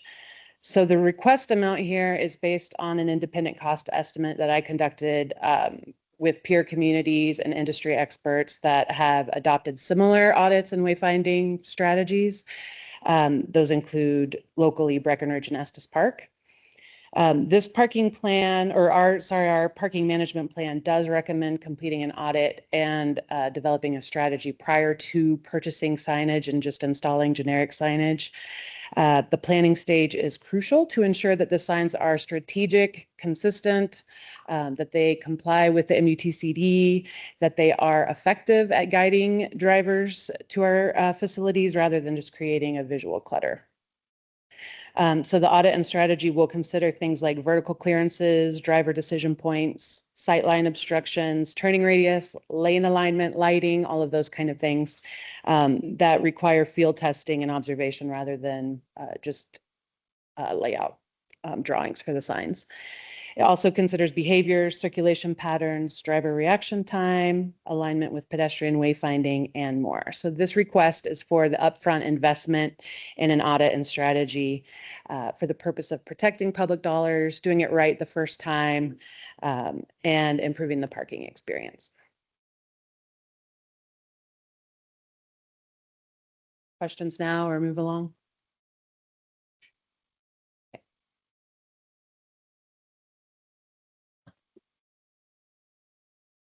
Good evening, Mayor, Council. Scott McLean with Parks and Recreation. The budget proposal we have is for a art piece and public educational sign at Chapman Ski Hill. This is under safety and quality of life.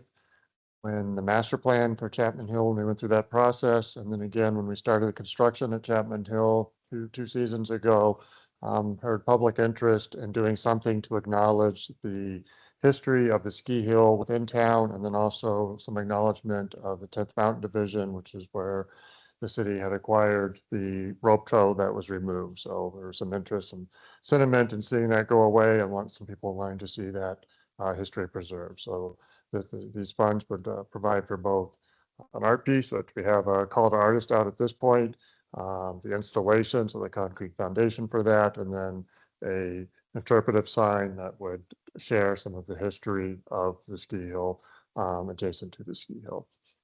Funding for this is currently included in the 2015 tax for 2026. But this request, if we paid for this project out of the lodger's tax, those funds could be then freed up to help pay for some of the projects we have during the next 5 years. We've got a number of significant projects coming up the next couple of years, so it offset costs for those projects.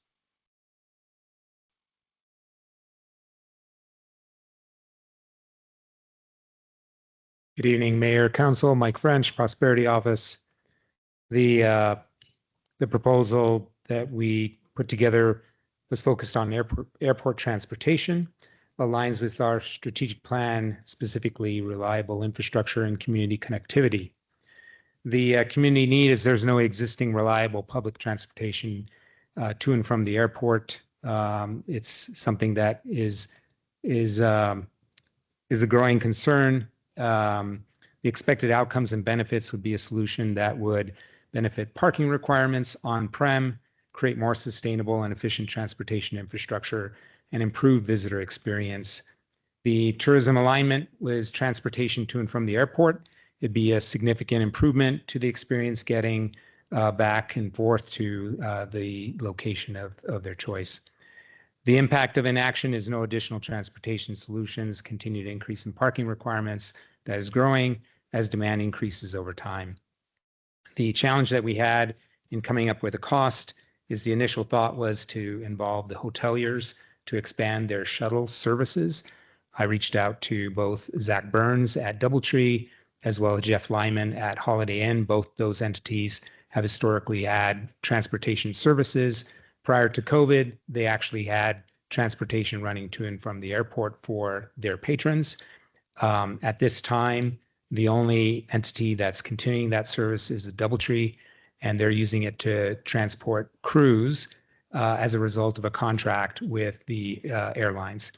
In speaking with Mr. Lyman at Holiday Inn, he is soliciting for a contract with the airlines, but he does not have one, and so he is not operating his shuttle service.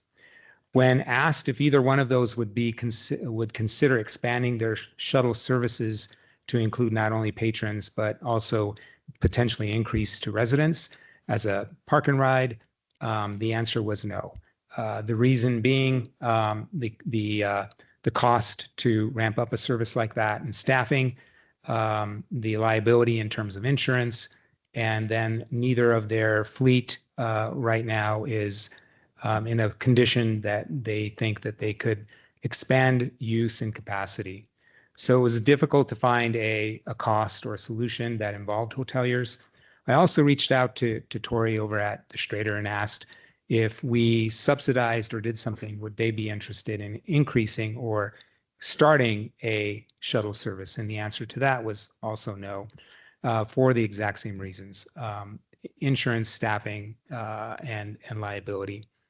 So the only option that I think we have that would actually create an actual dollar amount is to maybe put out an RFI and see if there's an opportunity for a public-private partnership with any third parties that have already an interest in terms of entrepreneurship in starting that kind of solution.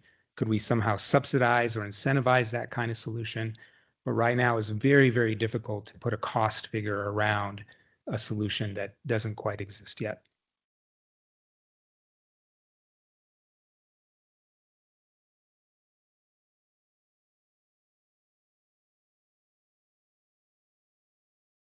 As mentioned, I'm going to go ahead and skip through these other slides and we can come back to them later if there are specific questions related to the previous proposals. And here I have this is basically the same slide that you saw before with those summary. We may come back to this as we go through and discuss them, but we do have a recommended motion here before you. I'll make a motion to approve Resolution R-2026-007, authorizing the city manager to classify the following expenses within the Lodgers Tax Council determinations funds. Free fare transit summer program for $98,000. Community events transit service for $16,000. Parking program for local employees for $41,000. The Meridian barriers for $115,000. MRG Houston Winter Air Service pilot for $185,000. The La Plata Economic Development Alliance Child Care Investment for $260,000. I am going to only allocate $96,395 for the parking wayfinding plan, and then kick the artwork and interpretive signage back to Parks and Rec as it was originally intended in the budget, since they have two taxes that can help cover that. And that will get us to the budget of, I believe, if my math was mathing right, $811,395,000. Second. Discussion? Sarah, does 96,000 get you most of the way? I mean, obviously that last 4,000 doesn't get you across the goal line. Yes, I think we can work with that. You can work with that. It's only $3,605. Yeah. And I was going to pull the airport shuttle grant funding after consulting with city manager and city attorney. I was going to pull that and would like to amend the motion to include that in 2026, staff is directed to engage and work with the Tourism Advisory Commission in presenting to council funding and operational elements needed for shuttle transportation support from Durango to the La Plata County Airport. Okay, so that we work with the Tourism Commission, because that was going to be my comment, my point. Like I like that we're working towards something. I think it's important. I think we're one of the very few airports that we fly into and people are just stuck there and you just don't, and people don't know. So I think it's important we do it. I don't think that we're ready for it right now. I feel like we could work with the county as well. It's county, city, airport. Does that make sense? So I'm fine amending the budget as long as we're working with partners and we're figuring it out. Does that make sense? It does. It Okay. just is Just another extra one. reinforced if we pass it, I think, with an amendment just to say, staff, please use 2026 to show what can be done with the shuttle transportation. Can we do that in this motion or is this just for lodging Can. tax? Okay. Sorry, I talked to them. Okay. already. Yeah. That's great. I just want to make sure. I'll accept the amendment. Okay. Does he have to second the amendment? Accepted it? No. Okay, great. Thank you. I do have a comment that on the MRGs. So just for the record, I still believe we should be eliminating the MRGs, the minimum revenue guarantees. I think this ties up substantial funding that could be used for other purposes. This money would be out of circulation in the best of circumstances until Christmas of 2026 through March of 2027. In the worst circumstance, it would be paid out to United Airlines if passenger loads fall short. The strong performance we saw over the Houston route in the summer of 2025 correlated directly to United wanting to expand their season all on their own without MRGs. On October of 2025, traffic was only 2 to 3% lower than the peak July traffic in the summer. So there's strong business, there's strong load factors. United has very successfully migrated from smaller aircraft to larger aircraft, and those loads are consistently at the 90% level, which is huge. Load factor, unit revenue performance, demand growth, among other measurements, are all outstanding at the Durango Airport. There is no reason to pour more gas onto the fire in regards to these MRGs. It's all happening by itself, and we could be using this money for a different purpose.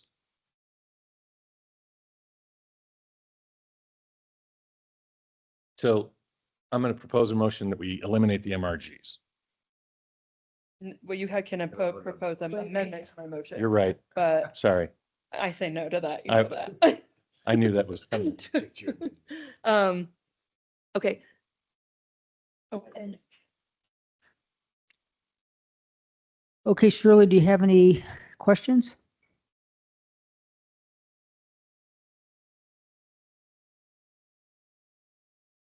And you go then. Yeah, just real quick. Chapman Hill art will be done out of that's okay, right? I just want to make sure that, because it was there and then it came here and it can go back there. It is in the approved budget for the Great. 2015 Just, tax. so I just wanted to confirm that real quick. And then you already confirmed that you're okay with the $3,600 out of that. And then I'll just add real quick, with the Houston Winter Air Service pilot, just my sort of thoughts. So our constituents know. I think we all know our community's reality that our summer is slammed packed and our our hotels are full and we're like at capacity. Our trails, our streets, everything's full. While it's a blessing, it also means our growth potential in the summer is kind of capped. To remain fiscally responsible, protect our residents from bearing the full weight of city costs, we must look to our second season. The Houston Winter Air Service pilot, it's exactly that kind of smart, high ROA project that we should be championing. This isn't just a flight, it's a direct pipeline to a market that loves Durango, but finds it difficult to get here in the winter. I understand the concern about tying up funds. However, the MRG is not a gift, it's a safety net. In many cities that use this model, if the flight is successful, as we believe it will be, the city pays little to nothing while reaping the rewards of increased sales tax and lodgers tax revenue from those visitors. It is an investment in our economic resilience. Furthermore, these lodgers tax projects as a whole are what allow us to maintain our quality of life. We are currently asking our residents to step up and pay higher utility rates to fix our infrastructure. By aggressively pursuing winter tourism revenue, we ensure that visitors are paying their fair share towards the city's success, which lessens the long-term burden on our local taxpayer. So that's why I support the full slate of expenditures. Thank you.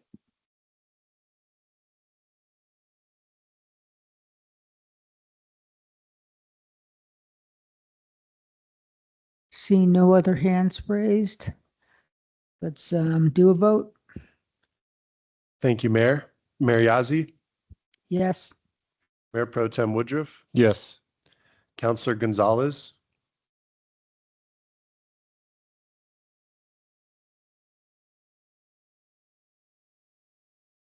Councilor Koso, A slightly disgruntled yes. and Councilor Lawyer. Yes.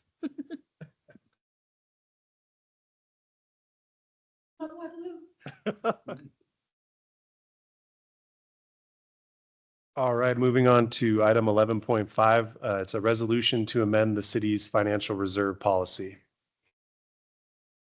Good evening again. Gloria Platt presenting the item for general fund reserve policy review and recommended update with the goal area of organizational stewardship. Again, we'll talk through the general fund balance reserve policy as it exists today and how that relates to the budget process and also compare to other cities and options for flexibility in the policy. So just as a brief overview, the fund balance is intended to serve as a measure of financial resources available.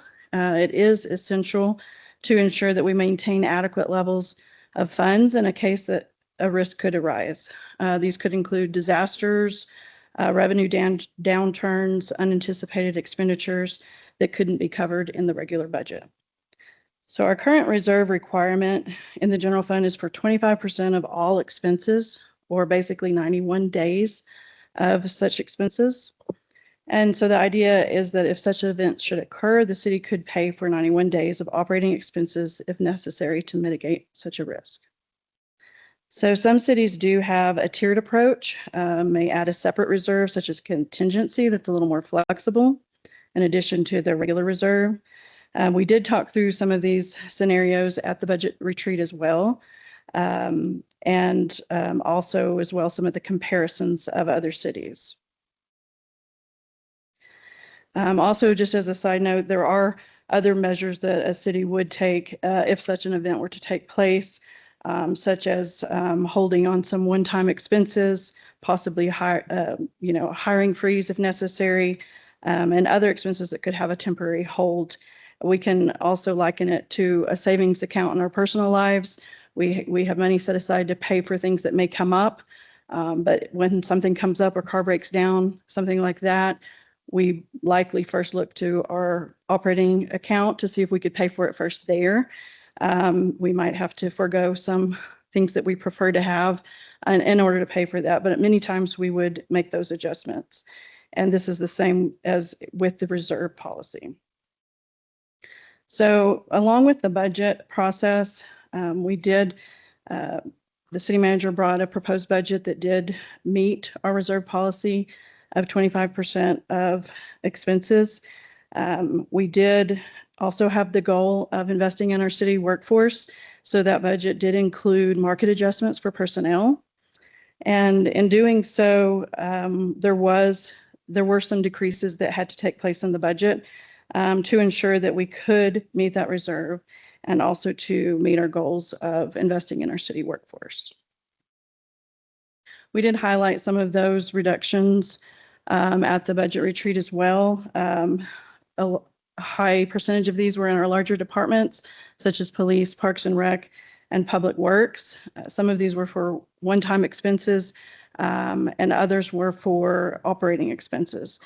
The departments, I do want to note that the departments have been strategic in looking at some of these expenses and finding various funding sources, whether that be grants or savings and other contracts to be able to fund some of these reductions. So we would like to ask now, that council consider, is this policy that was adopted in 2021 for 25% or approximately 91 days of expenses, is this still the appropriate amount of reserve? And there are other options that may provide more flexibility. We did talk about the other cities, and this is a range from 10% to 25%. This really is finding that balance between having a operating reserve that will meet risks that may come up, as well as having some flexibility for the council as well. So staff does recommend changing the policy to be based on operating expenses and exclude from that calculation capital expenses. And also staff recommends a target range of between 20% and 25%. So this is equivalent to 73 to 91 days or 2.5 to 3 months of operating expenses and reserves. Again, this allows more flexibility for council while still providing adequate mitigation of risks that may arise. This is, I did want to mention, it's noteworthy that the reserve, we did discuss it as we issued bonds, because that is sometimes something that bond ratings agencies will look at. They really want to make sure that we are meeting or exceeding the level that we set in our policy. So we want that to be a level that we can meet and have a goal of exceeding. So looking at our current policy language, we have in bold here the recommended changes. The reserve, or it currently says the reserve will be equal to at least 25% of budgeted expenditures. And the suggested new language is the target reserve will be a range of 20% to 25% of budgeted operating expenditures. And I have a recommended motion for you, and we'll be happy to answer questions. Move to approve Resolution R-2026-0008, amending the general fund reserve policy for the city of Durango, Colorado. Second. Discussion? Yes, Mayor, thank you. Gloria, thank you for presenting. Also, could you tell me the approximate dollar amount for the delta between 20% and 25%? Sorry, I did not bring that with me. Our current reserve is approximately 14 million. I think I had a slide that had our 5-year forecast on that I had showed during the budget retreat. And I'm sorry, I left that off of this presentation. Like roughly 11.5 million would be like 20%. So like 3.5 That was the million. hypothetical forecast. Ish. We changed to 20%. Okay. And then, so maybe city manager, you could maybe also help out with this. By doing this, are we allowing more flexibility and having funds available for more expenditures, or, you know, I guess what is the genesis of this in terms of like what we are hoping to solve by amending this? Yeah, so what it does is really give the council more flexibility. So if you look at certain times where we know maybe we're going to have a tougher year, that we're allowed to maybe kind of go down to 23, 22%, understanding that we're going to have maybe better years moving forward. So it gives us that flexibility that maybe we don't have to do such a deep cut to meet a number of 25%. But it also gives the council that range to understand where do we want to be and understand that we're in this target range. So it'll never drop below 20. We still have 25% there. I think the bigger one that is a really big one is what Gloria is pointing out, is it takes out the one-time capital expenditures. So when we do one-time capital expenditures and we're having to make a reserve of 25% of something that's just a one-time, that's tying up a lot of money. Making it only on our operating expenditures, which is what's going to be that annual portion, is more in line with what your target range should be. So this, I think, is going to be able to provide that flexibility annually for the council to maybe one year look at some of the bigger expenditures that we're having, where it might be an ERP system, some of the things that aren't what you would call big projects that people really know a lot about, but is really the backbone of our financial system for the city that we would need to replace. Maybe being able to drop down to 22% allows us to pay for that with cash, go ahead and take that out, complete that project, and then rebuild back in with that fund balance. If it stayed as 25%, you don't have that flexibility to be able to do something on a one-time expenditure such as that. I see. Thank you. Do you think like in flush years, we would try to get back up to 25%, maybe in leaner years, we instead of making expenditure, like our budgetary cuts, we would try to, maybe dip into that a little bit. I say dip into that because it's not necessarily a reserve, but Yeah. it's like we would kind of lean towards that 20%. Yeah, I mean, that's a really good question. I think what I can talk to you about is my philosophy. I'm going to continue to shoot for 25%. That is where I want to be. I don't really want to get close to 20 because that's kind of, you're right there at that target and then you're just always trying to meet it. Unless there's some portions to it. And I think it'll be a discussion with council every year in the budget retreat of like, hey, here's where we're at on our fund balance. Here's some of these maybe one-time expenditures that we can look at that might drop us within there. I look at this and I say 23 to 25% would always be the goal of where I'd like us to be. Okay, perfect. And then last question, if this were to pass, would we consider a budget amendment to cover the 3% budget cuts that we are projected for in 2026, or we just keep the budget the way it is and maybe float this into 2027? We would take a look at mid-year. I think that's a good time to take a look at the budget and see where we would go through, because that allows us to take a look at where our revenues are at, how we're looking at going into the year, and see if we need to make that as a substantial change within our budget. I wouldn't be something that I'd come back anytime soon. I would look at it as mid-year and look at it holistically to see where our revenues have been come. Okay, great. Thank you. Thanks, Mayor. I think it's a great modification. Appreciate the work. I was really impressed by the reserve drawdown and the reserve replenishment tables, particularly good additions in this. So please give whoever did that credit. If that's you, thank you very much. Appreciate it.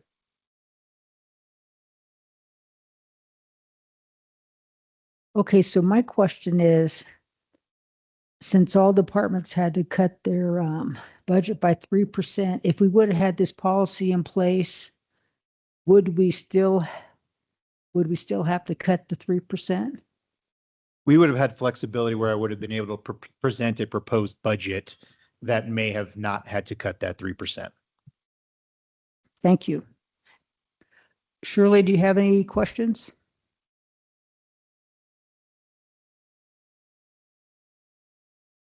Any more questions? All righty, could we get a vote? Thank you, Mayor. Counselor Gonzalez. Counselor Koso. Yes. Mayor Yazzie. Yes. Counselor Lawyer. Yes. And Mayor Pro Tem Woodruff. Yes. All right, moving on to item 12, consideration of ordinances. We have 12.1, which is an ordinance to annex 1720 County Road 240 and approve initial zoning.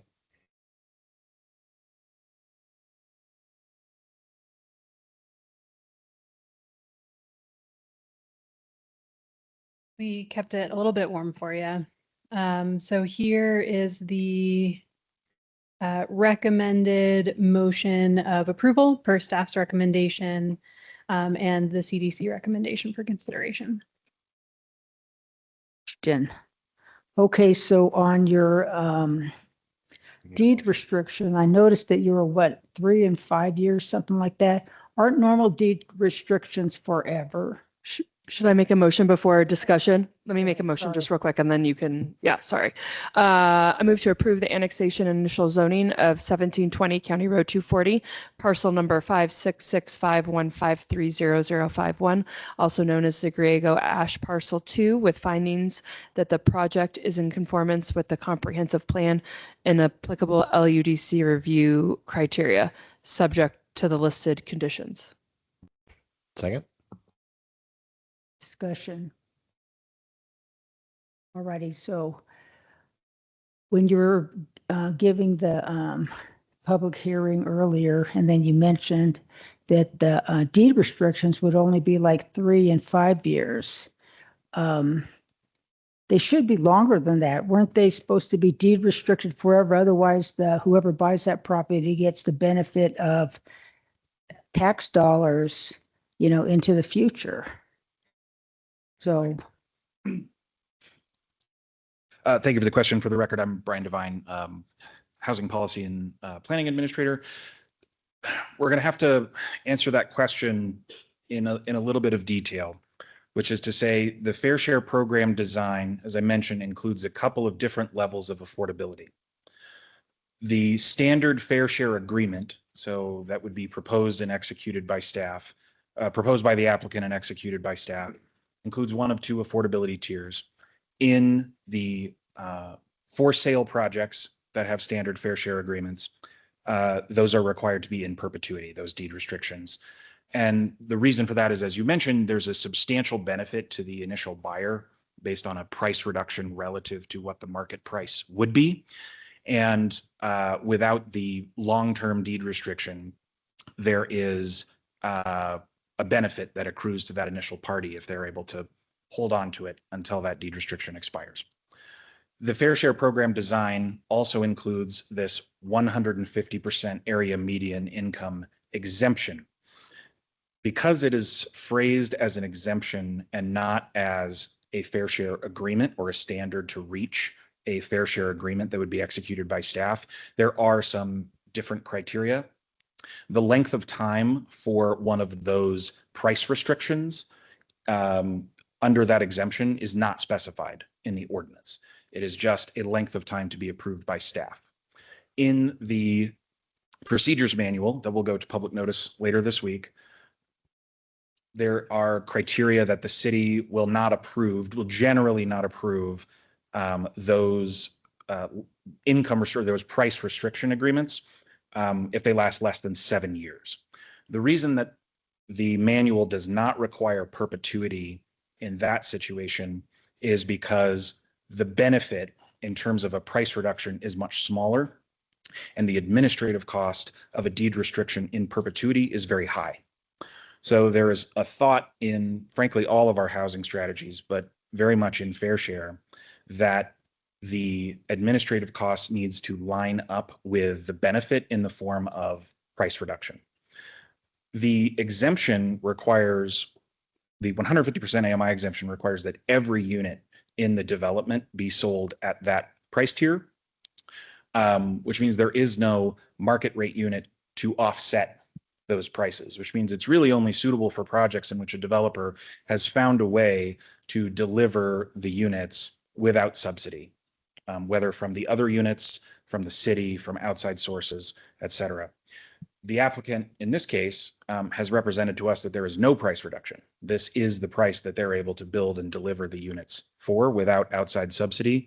And so the benefit is really in owner occupancy, which is something that we need to promote in the city that's identified in the housing needs assessment and our housing strategies, is promoting more ownership opportunities. There is no price reduction. So the benefit is, or if there is, it's perhaps very small. So the benefit is very small. And so the administrative cost is designed to be smaller as well, with a shorter restriction. All righty. Thank you for that explanation. Now, my point here is, since they're going to go at 150% AMI, and that's going to put them into the league of not needing any fair share subsidies or anything, why even go down this road? You're confusing the public. He should just be doing this out of just being a developer. I can't speak on behalf of the applicant as to why they made the proposal, the fair share proposal that they did. I can say in the conversations that we had, as you saw, they did prepare some other alternatives. And I want to state for the record that those other alternatives that were in the public hearing presentation have not been submitted as an official fair share proposal. So the proposal that staff has officially received is only this 150% AMI exemption. In conversations with the applicant, they preferred this over essentially, what we have here is 17 units at 150% AMI. I do talk too long, but unfortunately it's a staff response. 17 units at 150% AMI. A traditional fair share agreement here would have been 2 units at 100% AMI and 15 units above 150% AMI. And the market does not have as much capacity for those higher cost units. In fact, they're sort of artificially inflating the cost of those units to cover the cost of the 100% AMI fair share units. So the ordinance provides them with this route, which is if they can do it all 100% at 150% AMI, then Yeah, they I can do it. understand all of that stuff. Okay, so my point is, how am I going to explain that to the public when it's really not a fair share and it's just a regular development at 150% AMI? Why doesn't he go down that road?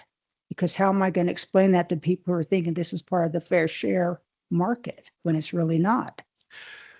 First of all, I agree. I agree with the explanation problem that we have here, or the public information problem that we have.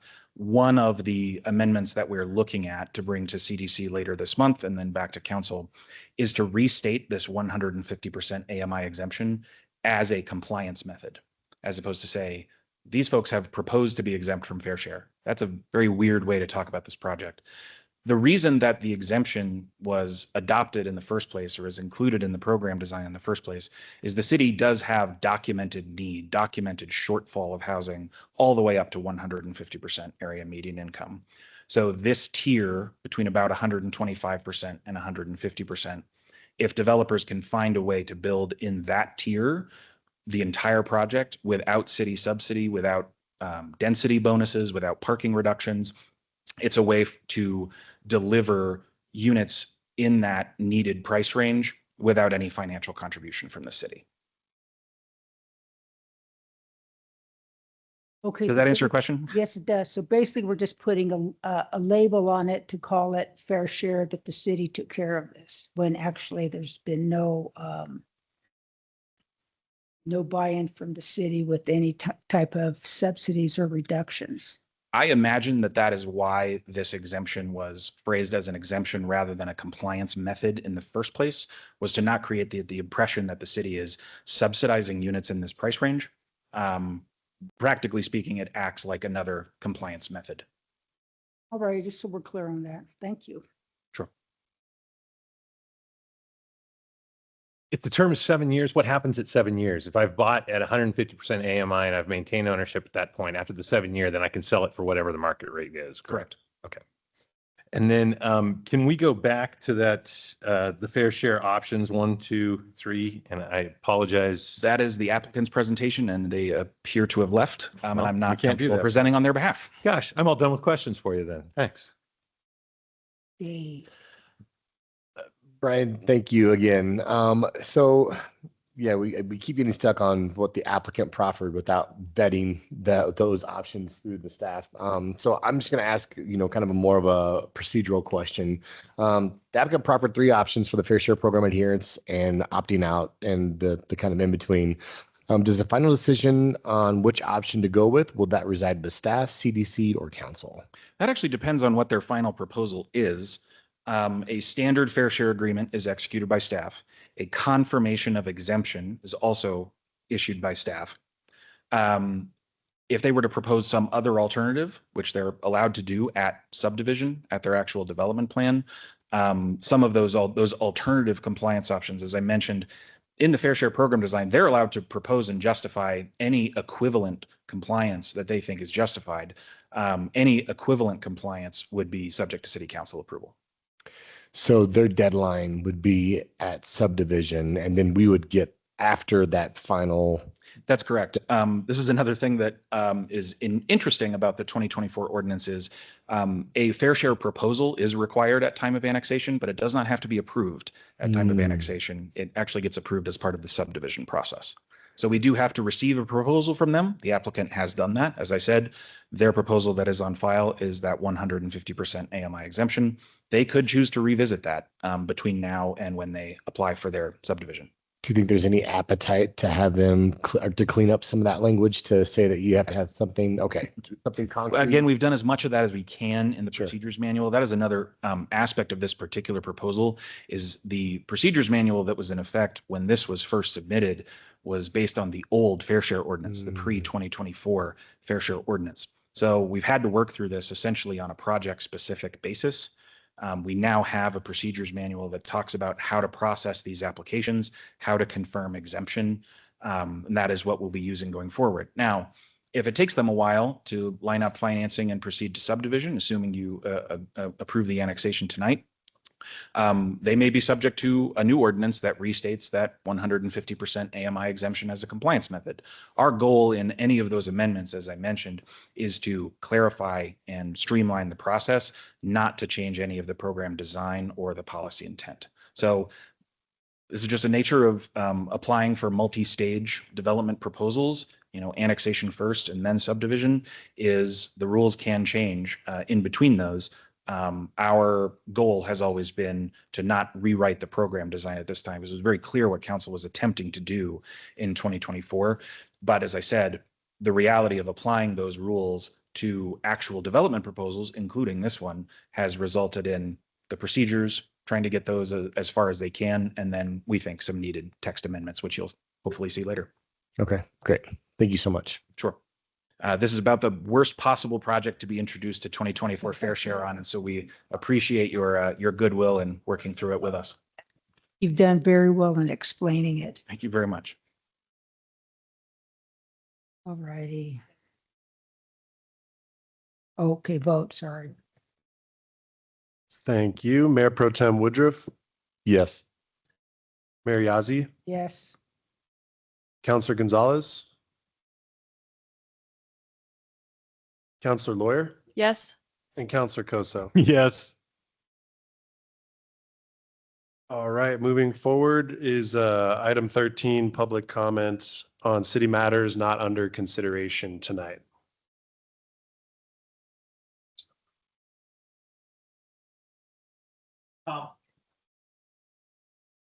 We don't have anyone signed up. And no one had signed up to speak under matters not under consideration tonight, so we can move forward to item 14, which is other new business.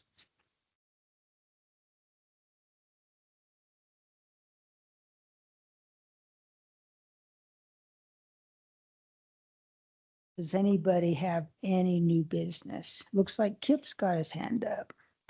I'd like to add directing staff to move forward as a next step with further developing a framework for a remediation grant fund as presented today in our study session. And I'd like to do that on the February meeting, please.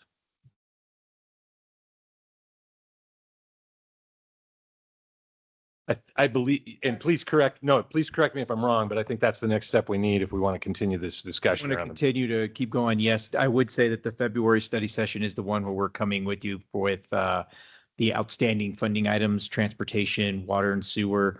So that might be a substantial discussion. I don't know if we could fit into the February one.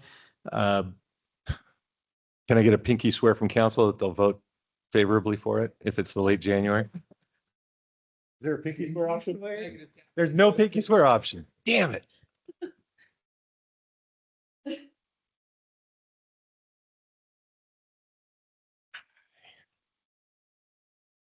Trying to move on to a study session or? If we can do it on business, I just need to move it to February. I can go either way. Just trying to clarify. Well, yeah, you know what? I take that back. Because you would put it on, since you wouldn't be here at the next one, it would be on to vote on in February. Correct. That's correct. So yeah. But would you? Oh, I'm sorry. I thought you said that the February schedule was huge.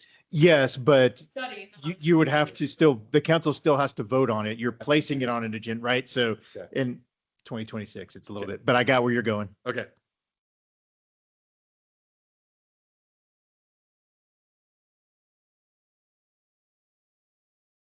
Seeing no raised hands, we're adjourned.